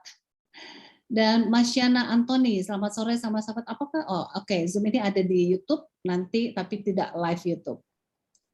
Dari Diana T, sore dokter mau tanya, tangan kiri saya tidak bisa diangkat, dikebelakangkan, jadi nggak bisa ke belakang. Saya pernah kena tenis elbow dan di terapi sampai 10 kali seperti di strom-strom gitu, sembuh. Tapi sekarang kambuh lagi di ruas kiri, tangan yang kanan normal. Jadi kalau tidur lurus meletakkan 2 tangan ke atas, yang kiri sangat sakit sekali walau saya paksa. Apakah saya harus datang untuk berobat ke Rumah Sakit Advent Bandung? Bukan ruas saja, ke arah pundak belakang juga. Nah. Oke. Ya, itu mungkin nanti perlu pemeriksaan khusus, nanti ada pembahasan khusus lagi kita ya, karena cukup panjang sesi-sesi nyeri bahu itu cukup panjang, tapi kalau mau datang silakan, tapi mesti janjian. diatur waktunya. Janjian yang panjang dapat apa-apa ya, tapi pastikan dulu bahwa itu bisa dipulihkan gitu. Oke. Iya. Dan sering-sering ikut acara Rumah Sakit Advent Bandung karena kadang-kadang pas membahas masalah itu. Dari oke, ini doa untuk Pak Dedi banyak, semoga lekas sembuh. Ini dari rezeki namanya. Semoga Shalom, selamat sahabat dokter. Saya mau bertanya, apakah ketika terkena COVID-19 dan kemudian diisolasi selama 2 minggu, apakah virus itu akan tetap ada di dalam tubuh atau bagaimana? Oke, virus ini mempunyai life expectancy-nya, kemampuan hidup cuma paling lama 14 hari. Selebih itu dia sudah akan tidak ada mempunyai kemampuan kehidupan dan tidak akan menularkan lagi. Walaupun masih positif, kadang-kadang itu tinggal jasad-jasadnya saja, ya. Kalaupun ada gejala-gejala yang sisa, mungkin ada tanda-tanda gejala bagaimana reaksi tubuh kita. Jadi artinya dosa terlalu dikhawatirkan dengan hal-hal yang sudah lebih 14 hari tersebut. Ya, yang penting kembali lagi hidup sehat. Hidup sehat. Terima kasih.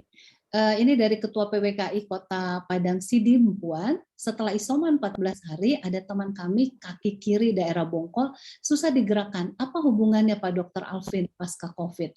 Apa hubungan COVID dengan rematik? Nah, ini pertanyaannya hubungan COVID dengan rematik.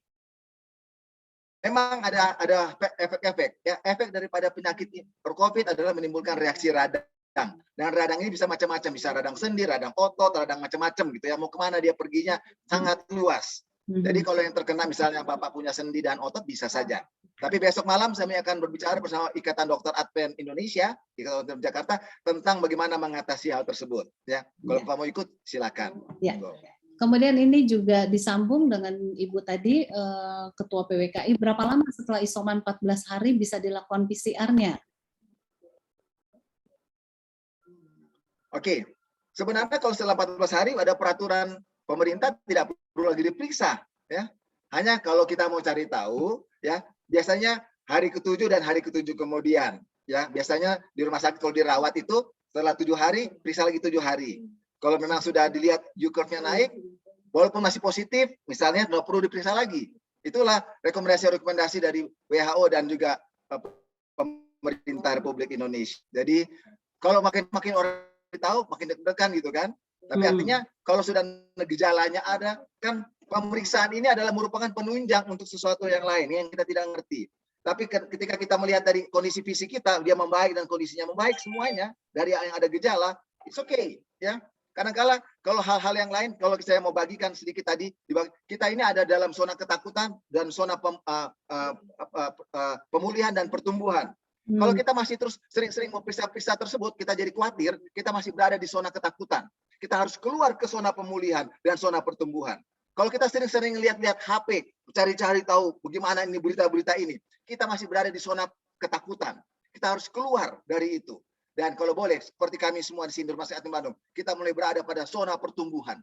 Ya. Zona di mana yang memberikan kekuatan bagi orang lain. Kita tidak takut berhadapan dengan orang COVID. Sama seperti orang Israel, takut berjamah orang yang sakit kusta. Tapi ketika Isa Al-Masih datang ke dunia ini, dia katakan menyembuhkan orang sakit kusta, dia sentuh orang sakit kusta itu. Ya. Kita berada pada zona pertumbuhan, di mana kita seperti Pak Dedi tadi, kita tidak takut ketemu dia walaupun dia positif. Okay. Ya, tapi tetap jaga prokes ya, jangan tetap itu bebas. Prokesnya kita tetap jaga. Ya.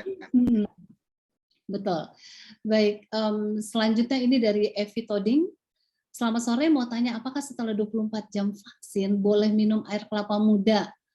Karena katanya kalau minum obat kimia dan habis vaksin tidak boleh minum air kelapa karena khasiat obat vaksin akan hilang. Itu mitos. Itu mitos ya. Jadi kalau namanya mitos tidak benar, silakan saja. Ya. Oke, dan selanjutnya, wow, terima kasih, ini banyak ucapan terima kasih atas kesaksian, juga minta rekaman. Oke, nanti rekaman segera kami kirim malam ini. Wow, habis pertanyaannya, persis maghrib. Persis maghrib pertanyaannya habis. Terima kasih Dr. Alvin. Sudah mendedikasikan ilmunya untuk kita semua dan meyakinkan kita bahwa dengan pikiran yang positif dan semangat, memiliki semangat kuat, ini saya mendapatkan banyak sekali ilmu-ilmu yang tidak didapatkan di pelajaran-pelajaran lain. Dan juga bukan sekedar bicara, tapi ada kesaksian-kesaksiannya ya. Terima kasih Dr. Alvin sudah menguatkan kita semua. Kita akan bergabung dengan Dr. Jonathan Kuntaraf untuk motivasi rohaninya. Selamat sore, selamat sahabat Pendeta Kuntaraf. Ya. Selamat sore, selamat sahabat. Silahkan Pak Pendeta Kuntaraf untuk membawakan motivasi rohaninya pada sore ini.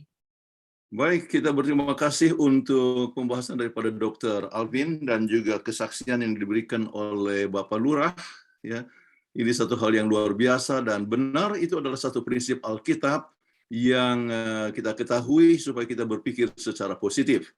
Dan kita akan coba lihat bagaimana cara yang terbaik untuk berpikir positif adalah dengan bersyukur. Itulah sebabnya kita akan membahas tentang kuasa daripada bersyukur. Kenapa ini pentingnya bersyukur? Oleh sebab bersyukur mengurangi hal-hal yang negatif. Untuk sulit untuk bersikap negatif tentang situasi Anda ketika Anda memikirkan hal-hal yang Anda syukuri. Satu cara tercepat untuk meningkatkan suasana hati atau pandangan Anda adalah dengan menghitung berkat Anda, yaitu bersyukur. Syukur meningkatkan keterampilan pemecahan masalah. Apapun yang kita hadapi, ya kita harus lihat poin-poin yang sangat penting yang kita harus untuk syukuri. Alkitab katakan dalam 1 Tesalonika 5 ayat 18, ya, mengucap syukurlah dalam segala hal, sebab itulah yang dikehendaki Allah di dalam Kristus Yesus bagi kamu. Jadi bersyukur di dalam segala sesuatu. Nah, apa yang kita akan syukuri? Ya, dalam hal apa Anda bersyukur? I'm grateful for, bersyukur atas kehidupan. Ya, coba bayangkan bersyukur untuk pemeliharaan di masa pandemik ini. Ya, kita masih bisa makan, bisa hidup. Ya, kita mengalami banyak tantangan, namun kita masih hidup. Kita harus bersyukur. Bersyukur untuk kita punya ibu, ya. Kita bersyukur untuk Alkitab, kita bersyukur atas kebahagiaan yang Tuhan berikan kepada kita masing-masing, masih bisa menghirup akan udara yang segar. Kita ada yang punya banyak keluarga, kita bersyukur untuk segala sesuatu. Kita ada seorang yang bernama Dr. Harlock, ya, dia menuliskan tentang masalah bersyukur, kebahagiaan. Apa yang dikatakan?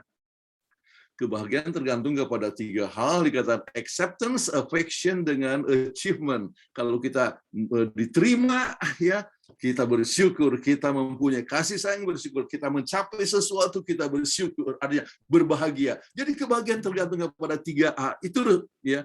Dan bersyukur saat kita memiliki Yesus Kristus. Jadi kita tidak perlu khawatir akan segala sesuatu. Kita memiliki keselamatan dalam Tuhan Yesus Kristus. Ya. Kemudian, Ia yang telah mati bagi Anda dan saya. Kita bersyukur oleh sebab keselamatan yang kita dapat dalam Yesus. Dan kasih-Nya yang luar biasa. Bahwasanya aku Tuhan tidak berubah dan kamu Bani Yakub tidak akan lenyap. Maliaki 3 ayat yang ke-6. Tuhan yang mengasihi orang Israel, mengasihi kita, mengasihi akan keluarga kita. Kita perlu bersyukur dan tidak berubah.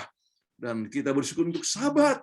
Sahabat selalu menjadi tanda antara Tuhan dan umat-Nya bahwa Ia adalah pencipta yang penuh kuasa dan kasih. Ya. Dan kita bisa menikmati ini dengan sukacita, persekutuan dengan Tuhan, persekutuan dengan sesama manusia. Bersyukur untuk perkara yang kecil. Ya. Banyak sekali orang yang melupakan perkara yang kecil, ya, dan pikirkan perkara-perkara yang besar saja. Padahal banyak perkara dalam yang kecil yang kita harus syukuri. Kita ingat dalam Yohanes 6 ayat 5-13. Yesus bertanya, di mana kita membeli makanan supaya semua orang itu bisa makan? Kemudian berikan makan 5.000 orang. Dan apa yang mereka dapatkan? Hanya 5 roti dan 2 ikan. Namun apa yang dikatakan oleh Alkitab, kemudian Yesus mengambil roti itu lalu mengucapkan syukur kepada Allah. Bersyukur untuk perkara yang kecil, ya. Bersyukur untuk perkara yang kecil, tetapi perkara yang kecil menyebabkan ini makanan dapat menjadi multiplikasi sampai memberikan makan 5.000 orang.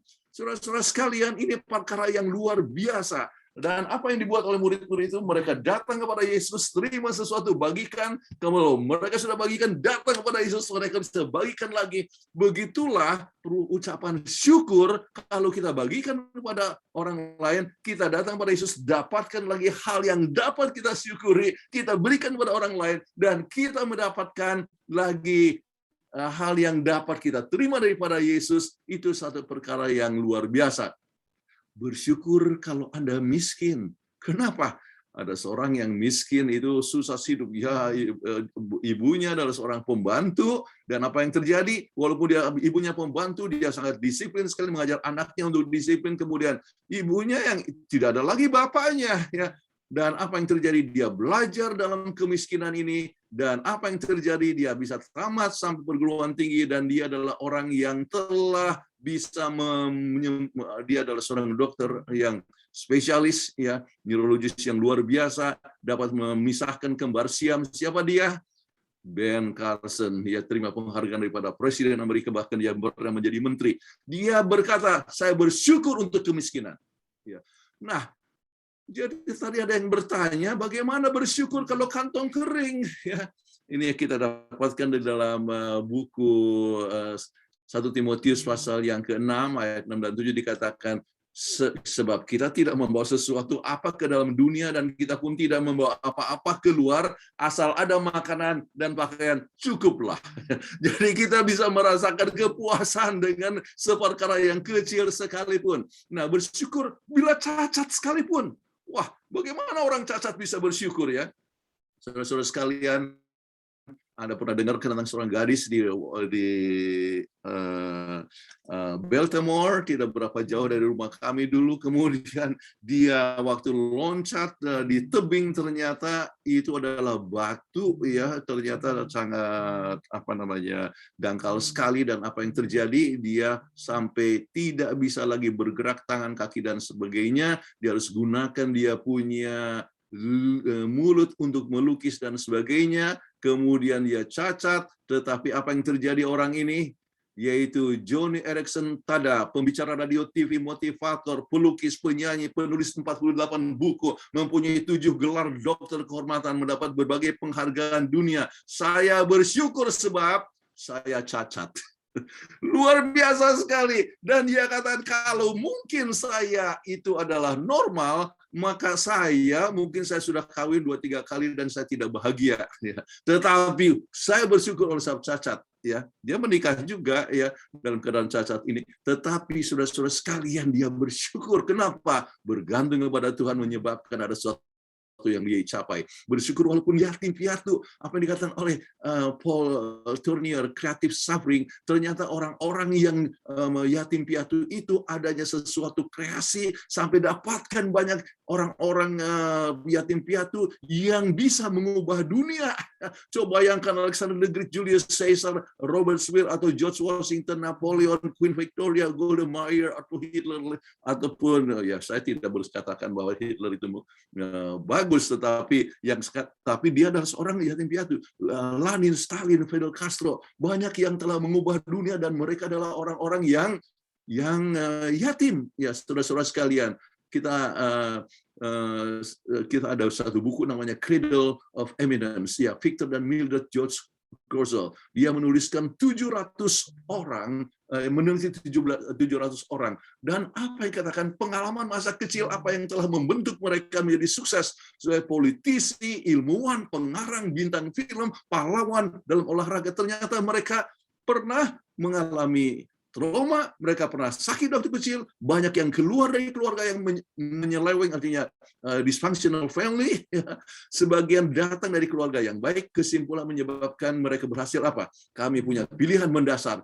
Penemuan akan maksud dan tujuan hidup adalah yang lebih penting daripada genetika dan lingkungan dalam menentukan ketinggian yang dicapai dan kontribusi kepada masyarakat. Dan dia katakan bersyukur dengan apa yang ada. Jadi walaupun mengalami berbagai macam tantangan, mengalami trauma, itu menjadi satu pemicu untuk maju. Saudara-saudara sekalian, tidak heran Mrs. White katakan, the aimless life is a living death. Ya, jadi hidup yang tidak punya tujuan itu adalah satu kehidupan yang mati. Ya. The mind should dwell upon themes relating to our eternal interest. Jadi pikiran kita ini harus berada dengan pikiran-pikiran yang akan datang, ya, sesuatu hal yang berpikirkan tentang kekekalan. Kemudian itu adalah satu hal yang sangat kondusif untuk kesehatan daripada tubuh dan pikiran. Berkat bersyukur. Apa yang didapatkan? Penelitian daripada Harvard, daripada University. Ada seorang yang bernama Dr. Tal Ben Shahar. Dia mengajarkan satu pelajaran yang lebih kurang diambil oleh ribuan mahasiswa. Ya, suka pelajaran ini. 1 dari 5 mahasiswa dari Harvard University ambil pelajarannya. Dan apa judulnya? Foundation of Positive Psychology. Dan apa yang dibahas? Happiness, mindful meditation, hope, and optimism, mental health, leadership, dan yang semua ini dia berikan pusatnya adalah gratitude, yaitu bersyukur, memegang suatu peranan penting yang boleh memberikan satu kekuatan di dalam tubuhnya, menyebabkan mereka berpikir lebih positif, sebab sukar untuk negatif kalau kita bersyukur. Itu satu hal yang luar biasa. Saya punya buku ini, 365 Thank Yous. Ya, dia adalah seorang ya bernama John Kalik. Ya, dia sudah putus asa, sudah kawin 2 kali cerai, kemudian ketiga kali dia punya pacar memutuskan dia, usahanya jatuh, kemudian teman-temannya tinggalkan dari dia, kemudian dia pikir dia jalan ke alam, kira-kira apa yang saya harus buat. Terus ada suara yang katakan, terima kasih dengan apa yang ada. Terima kasih dengan apa yang ada. Kemudian dia pikir, wah, betul, saya harus berterima kasih. Paling sedikit saya ada rumah. Oh, kalau gitu berterima kasih. Dia pergi ke kantornya, langsung sekretarisnya katakan, selamat pagi. Oh, terima kasih, sudah ucapkan terima kasih kepada saya. Ya, sekretarisnya jadi kaget. Kemudian dia call, dia punya customer ya yang sudah memutuskan hubungan kerja. Terima kasih sudah mempercayakan perusahaan kepada perusahaan kami ini. Terima kasih untuk itu. Kalau Anda masih senang lagi, kami akan sabar. Urus diri customer-nya kaget, yang tadinya mau memutuskan hubungan kerja tidak jadi. Luar biasa sekali, dan dia menulis akan buku ini dan dikatakan sesudah itu kesehatannya baik, tadinya tekanan darahnya tinggi, jantungnya itu menjadi masalah, dia menjadi lebih sehat sesudah dia mempunyai hidup yang selalu berterima kasih. Dan ada seorang yang bernama Robert Emmons, ini terkenal sekali, dan dia menulis banyak sekali artikel dan sebagainya. Dan apa yang dikatakan kuasa bersyukur menurut Dr. Emmons ini? Dikatakan imunitas lebih kuat, itu pembahasan daripada Dr.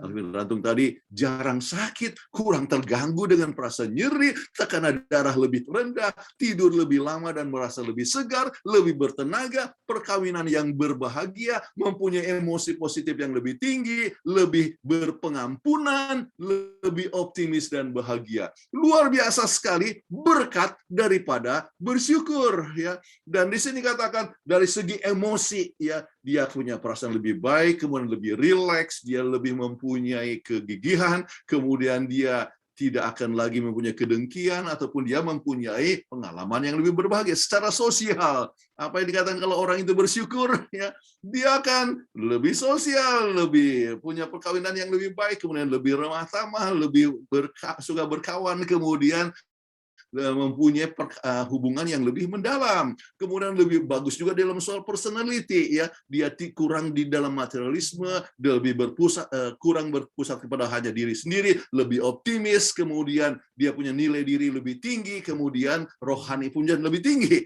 Kesehatan juga, kesehatannya dapat dia lebih bagus tidurnya, kemudian dia dapat kurang sakit atau umur lebih panjang, kemudian lebih bertenaga, kemudian lebih banyak suka untuk gerak badan, karir juga lebih baik ya, dan yaitu lebih bisa untuk mengendalikan atau mengmanage, kemudian networking-nya lebih bagus, tujuannya juga pencapaiannya lebih bagus, kemudian perbaikan di dalam decision making, mengambil keputusan lebih baik, dan juga menambah dia punya produktivitas. Dan semua ini berpusat kepada kebahagiaan, dan hidup yang bersyukur adalah hidup yang berbahagia. Jadi lebih sehat, itu satu hal yang sangat penting. Ada seorang yang bernama yang bernama Ellis ya, adalah orang yang paling lama bertahan daripada Holocaust. Dia masuk di camp ya penahanan seorang Yahudi ini, dan Elis Hezis Sommer. Dan apakah yang dia tuliskan? Dia punya saudara kembar, dia mati kira-kira umur 70-an ya. Tetapi dia bisa bertahan sampai umur 107 tahun. Kenapa? Dia katakan, life is beautiful, hidup itu adalah indah. You have to be thankful that we are living. Anda harus bersyukur oleh sebab Anda hidup. Ya, I know about the bad things. Saya tahu apa yang jelek itu, ya. But I look for the good things. Ya, saya memandang sesuatu perkara yang baik. Kenapa dikatakan I know the bad things? Sebab dia tinggal di kamp. Bayangkan banyak orang yang jadi makan hanya kadang-kadang sehari dikasih sekali, kadang-kadang tidak dikasih makan. Orang kerja keras, kemudian banyak yang harus masuk di kamar beracun dan sebagainya. Saya tahu yang jelek. Namun saya mau memilih yang baik. Saudara-saudara sekalian, kalau begitu, bagaimana kita bersyukur? Ya, Mazmur 69 ayat 30, aku akan memuji-muji nama Allah dengan nyanyian, mengagungkan Dia dengan nyanyian syukur luar biasa, dan ini membuat kita lebih sehat. Ya, kemudian Mazmur 26 ayat 7, ya, sambil memperdengarkan nyanyian syukur dengan nyaring dan menceritakan segala perbuatanmu yang ajaib. Lihatlah pimpinan Tuhan yang luar biasa. Melalui Rumah Sakit Advent, melalui Dr. Alvin, melalui perawatnya yang memberikan berkat kepada orang lain, melalui Ibu Peggy, melalui pelayanan kita, sebab hidup kita adalah untuk menjadi berkat. Ya. Jadi walaupun Anda sudah tua, ya seperti istri saya dan saya umur 74 tahun, tetap senang sekali untuk melayani. Kenapa? Oleh sebab Tuhan itu baik adanya. Nyanyilah, sampaikan berkat Tuhan. Mazmur 22, biarlah mereka mempersembahkan korban syukur dan menceritakan pekerjaan-pekerjaannya dengan sorak-sorai. Jadi memberikan korban syukur artinya menolong, ya, kepada sesama dan sebagainya. Saudara-saudara sekalian, aku akan mempersembahkan korban syukur kepadamu dan menyerukan nama Tuhan. Jadi membagikan berkat itu kepada orang lain. Salah satu yang kami senang untuk buat, misalnya kami mengelola Yayasan Advent Peduli Indonesia, di mana Ibu Peggy juga adalah anggota board, ya. Mengelola 9 panti asuhan dan 239, dan senang sekali mereka yang tidak punya orang tua ini, mereka bisa tamat dari perguruan tinggi. Bayangkan, tahun ini saja 19 orang telah tamat dalam sarjana tahun ini. Luar biasa. Sebab itu mengucap syukurlah dalam segala hal, sebab itulah yang dikehendaki Allah di dalam Kristus Yesus bagi kamu. Kiranya hidup Anda dan saya adalah hidup yang bersyukur, yang memberikan kepada kita kesehatan fisik, mental, dan rohani, daya tahan tubuh yang lebih kuat dalam menghadapi COVID ataupun penyakit yang lain, dan nama Tuhan akan dimuliakan, adalah doa dan harapan kita masing-masing. Amin. Terima kasih Pendeta Jonathan Kuntaraf untuk motivasi rohaninya yang luar biasa pada saat penutupan sabat ini. Baik, mohon kesediaan pendeta untuk doa berkat, dan ada 2 nama yang perlu didoakan, yaitu yang pertama Ibu Juanita Suling. Dia mendapat long COVID, ya, sehingga masih sesak napas, dan saat ini dia sebelum mau ke rumah sakit menunggu untuk jam doa yang akan didoakan oleh Pendeta Kuntaraf. Dan yang kedua adalah istri dari Bapak Maksidin, tangannya sakit, tangannya frozen. Saya nggak tahu namanya siapa, tapi istri dari Bapak Maksidin yang ada di chat. Iya, tidak bisa digerakkan tangannya. Baik, dan juga tolong tetap doakan nakes dari Rumah Sakit Advent Bandung agar mereka selalu tetap sehat sehingga mereka boleh menolong banyak orang. Dan juga tentunya kita semua yang ada di Zoom meeting ini agar memiliki semangat dan tetap sehat. Silakan Pendeta Kuntaraf untuk berdoa. Oke, kita berdoa sama-sama. Bapa kami dalam surga, kami bersyukur oleh sebab kami mempunyai Tuhan yang menjadi pencipta kami, penebus kami, dan pemelihara kami sekalian. Kami bersyukur bahwa Tuhan kami adalah Tuhan yang menjadi dokter di atas segala dokter. Engkau adalah sumber kehidupan, dan hanya kepadamu sajalah kami dapat bergantung. Kami sadari ya Tuhan bahwa tanpa Tuhan kami tidak berdaya apa-apa. Engkau yang menggenggam akan kehidupan. Kiranya Engkau boleh tetap memberikan kepada kami sukacita dan kebahagiaan. Terima kasih untuk pembahasan yang kami telah dengar pada hari ini. Dan kami menyadari bahwa hanya dengan kuasa Tuhan kami dapat berpikir positif. Dan kuasa Tuhan kami dapat bersyukur di dalam perkara yang sangat negatif sekalipun. Di dalam Tuhan yang boleh menentukan hari esok. Dan kepadamu juga Engkau mempunyai kuasa untuk memberikan kepada kami akan sukacita dan kebahagiaan di dalam segala situasi. Kami datang pada Tuhan untuk menghadapkan beberapa nama yang memerlukan akan kuasa kesembuhan daripada Tuhan. Kepada Ibu Jonita Suling dan juga istri daripada Mas Yudin, Tuhan boleh berkati. Biarlah Tuhan yang berkemurahan boleh menjamah akan tubuh mereka. Engkau yang berkuasa dalam memberikan mujizat di masa lalu, memberikan mujizat kepada mereka sekarang ini. Dan biarlah mereka boleh berpikir sehat, mempunyai tubuh yang sehat, dan semua boleh untuk kemuliaan bagi nama Tuhan. Berkati akan semua pengobatan ataupun perawatan yang diberikan oleh dokter ataupun para perawat. Segala sesuatu boleh berhasil untuk kemuliaan bagi nama Tuhan.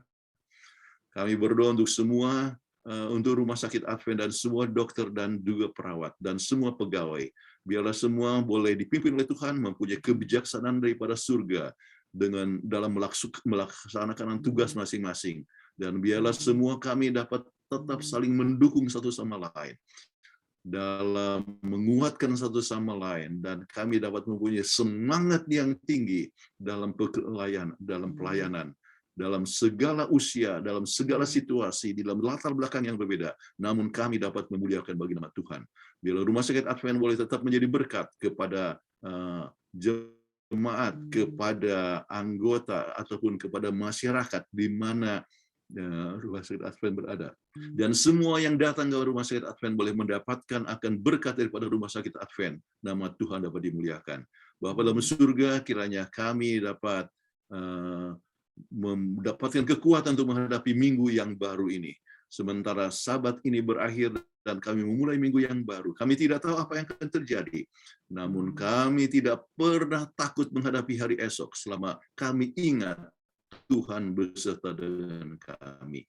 Sebab itu biarlah Tuhan boleh berjalan kami pada sepanjang Sabat ini, di mana kami boleh memiliki sukacita dalam Tuhan, memiliki akan kebahagiaan dalam Tuhan, mempunyai damai sejahtera dalam Tuhan, sekarang sampai selama-lamanya.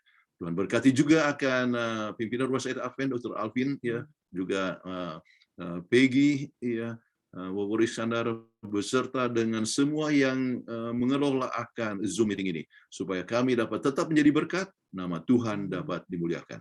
Inilah doa kami dalam nama Yesus Kristus, Juru Selamat kami. Amin. Amin. Terima kasih Pendeta Kuntara untuk doa dan motivasi rohaninya. Dan saat ini saya ingin kembali memanggil Dr. Alvin Rantung sebagai Direktur Rumah Sakit Advent Bandung. Seperti biasa, Dr. Alvin akan memberikan kata-kata bahagia kembali kepada semua narasumber yang hadir pada sore hari ini. Selain Dr. Alvin sendiri sebagai narasumbernya. Saya yang mengucapkan terima kasih kepada Dr. Alvin sudah mengisi acara Anda Bertanya Dokter Menjawab pada sore Sabat ini. Silakan, Dok. Baik, atas nama seluruh pimpinan dan staf karyawan Rumah Sakit Advent Bandung, mengucapkan terima kasih kepada Ibu Peggy yang selalu menjadi sahabat rekanan dalam pelayanan ini, dari selalu menjadi berkat bagi kami semuanya, ya, bagi Coral Channel, bagi Pendeta Dr. Jonathan Kuntarap, ya, dari jauh, ya, dari North Carolina, boleh bersama-sama kita pada malam hari ini, bersama-sama pagi di sana ini, ya, Dr. Kuntarap, ya. Kemudian bagi Bapak Dedi dan Pak Joko, ya, terima kasih banyak boleh bagikan pengalaman-pengalaman yang hidup bagi kita semuanya, karena itu telah menjadi berkat bagi semua Bapak Ibu sekalian yang sudah menghadiri acara Zoom meeting pada saat ini. Kami selalu berdoa agar kita memiliki semangat yang sempurna itu, sehingga hidup kita menjadi berkat bagi orang-orang lain. Selalu bersama dengan pelayanan ini, kami melayani, tapi Tuhan yang menyembuhkan. Tuhan berkati. Amin. Tuhan berkati. Terima kasih Dr. Alvin. Dan kepada seluruh partisipan yang ada di Zoom meeting ini, ya, Ini ada 10 layer, mau saya foto tapi 10 layer. Boleh kami mengucapkan terima kasih untuk kehadiran seluruh partisipan ya, membawa semangat kepada kami dalam membuat acara-acara karena Anda adalah orang-orang yang setia bersama-sama dengan Rumah Sakit Advent Bandung. Bagi yang terberkati untuk acara ini boleh kasih reaction ya seperti ini. Dan boleh juga unmute untuk saling menyapa, memberikan terima kasih kepada Dr. Alvin, Pendeta Kuntaraf, dan juga kepada kita semua.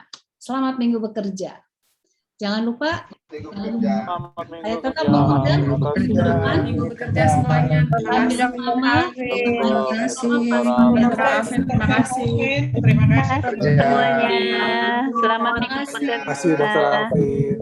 Terima kasih Dr. Alvin. Terima kasih. Terima kasih semua yang sudah menuliskan di chat.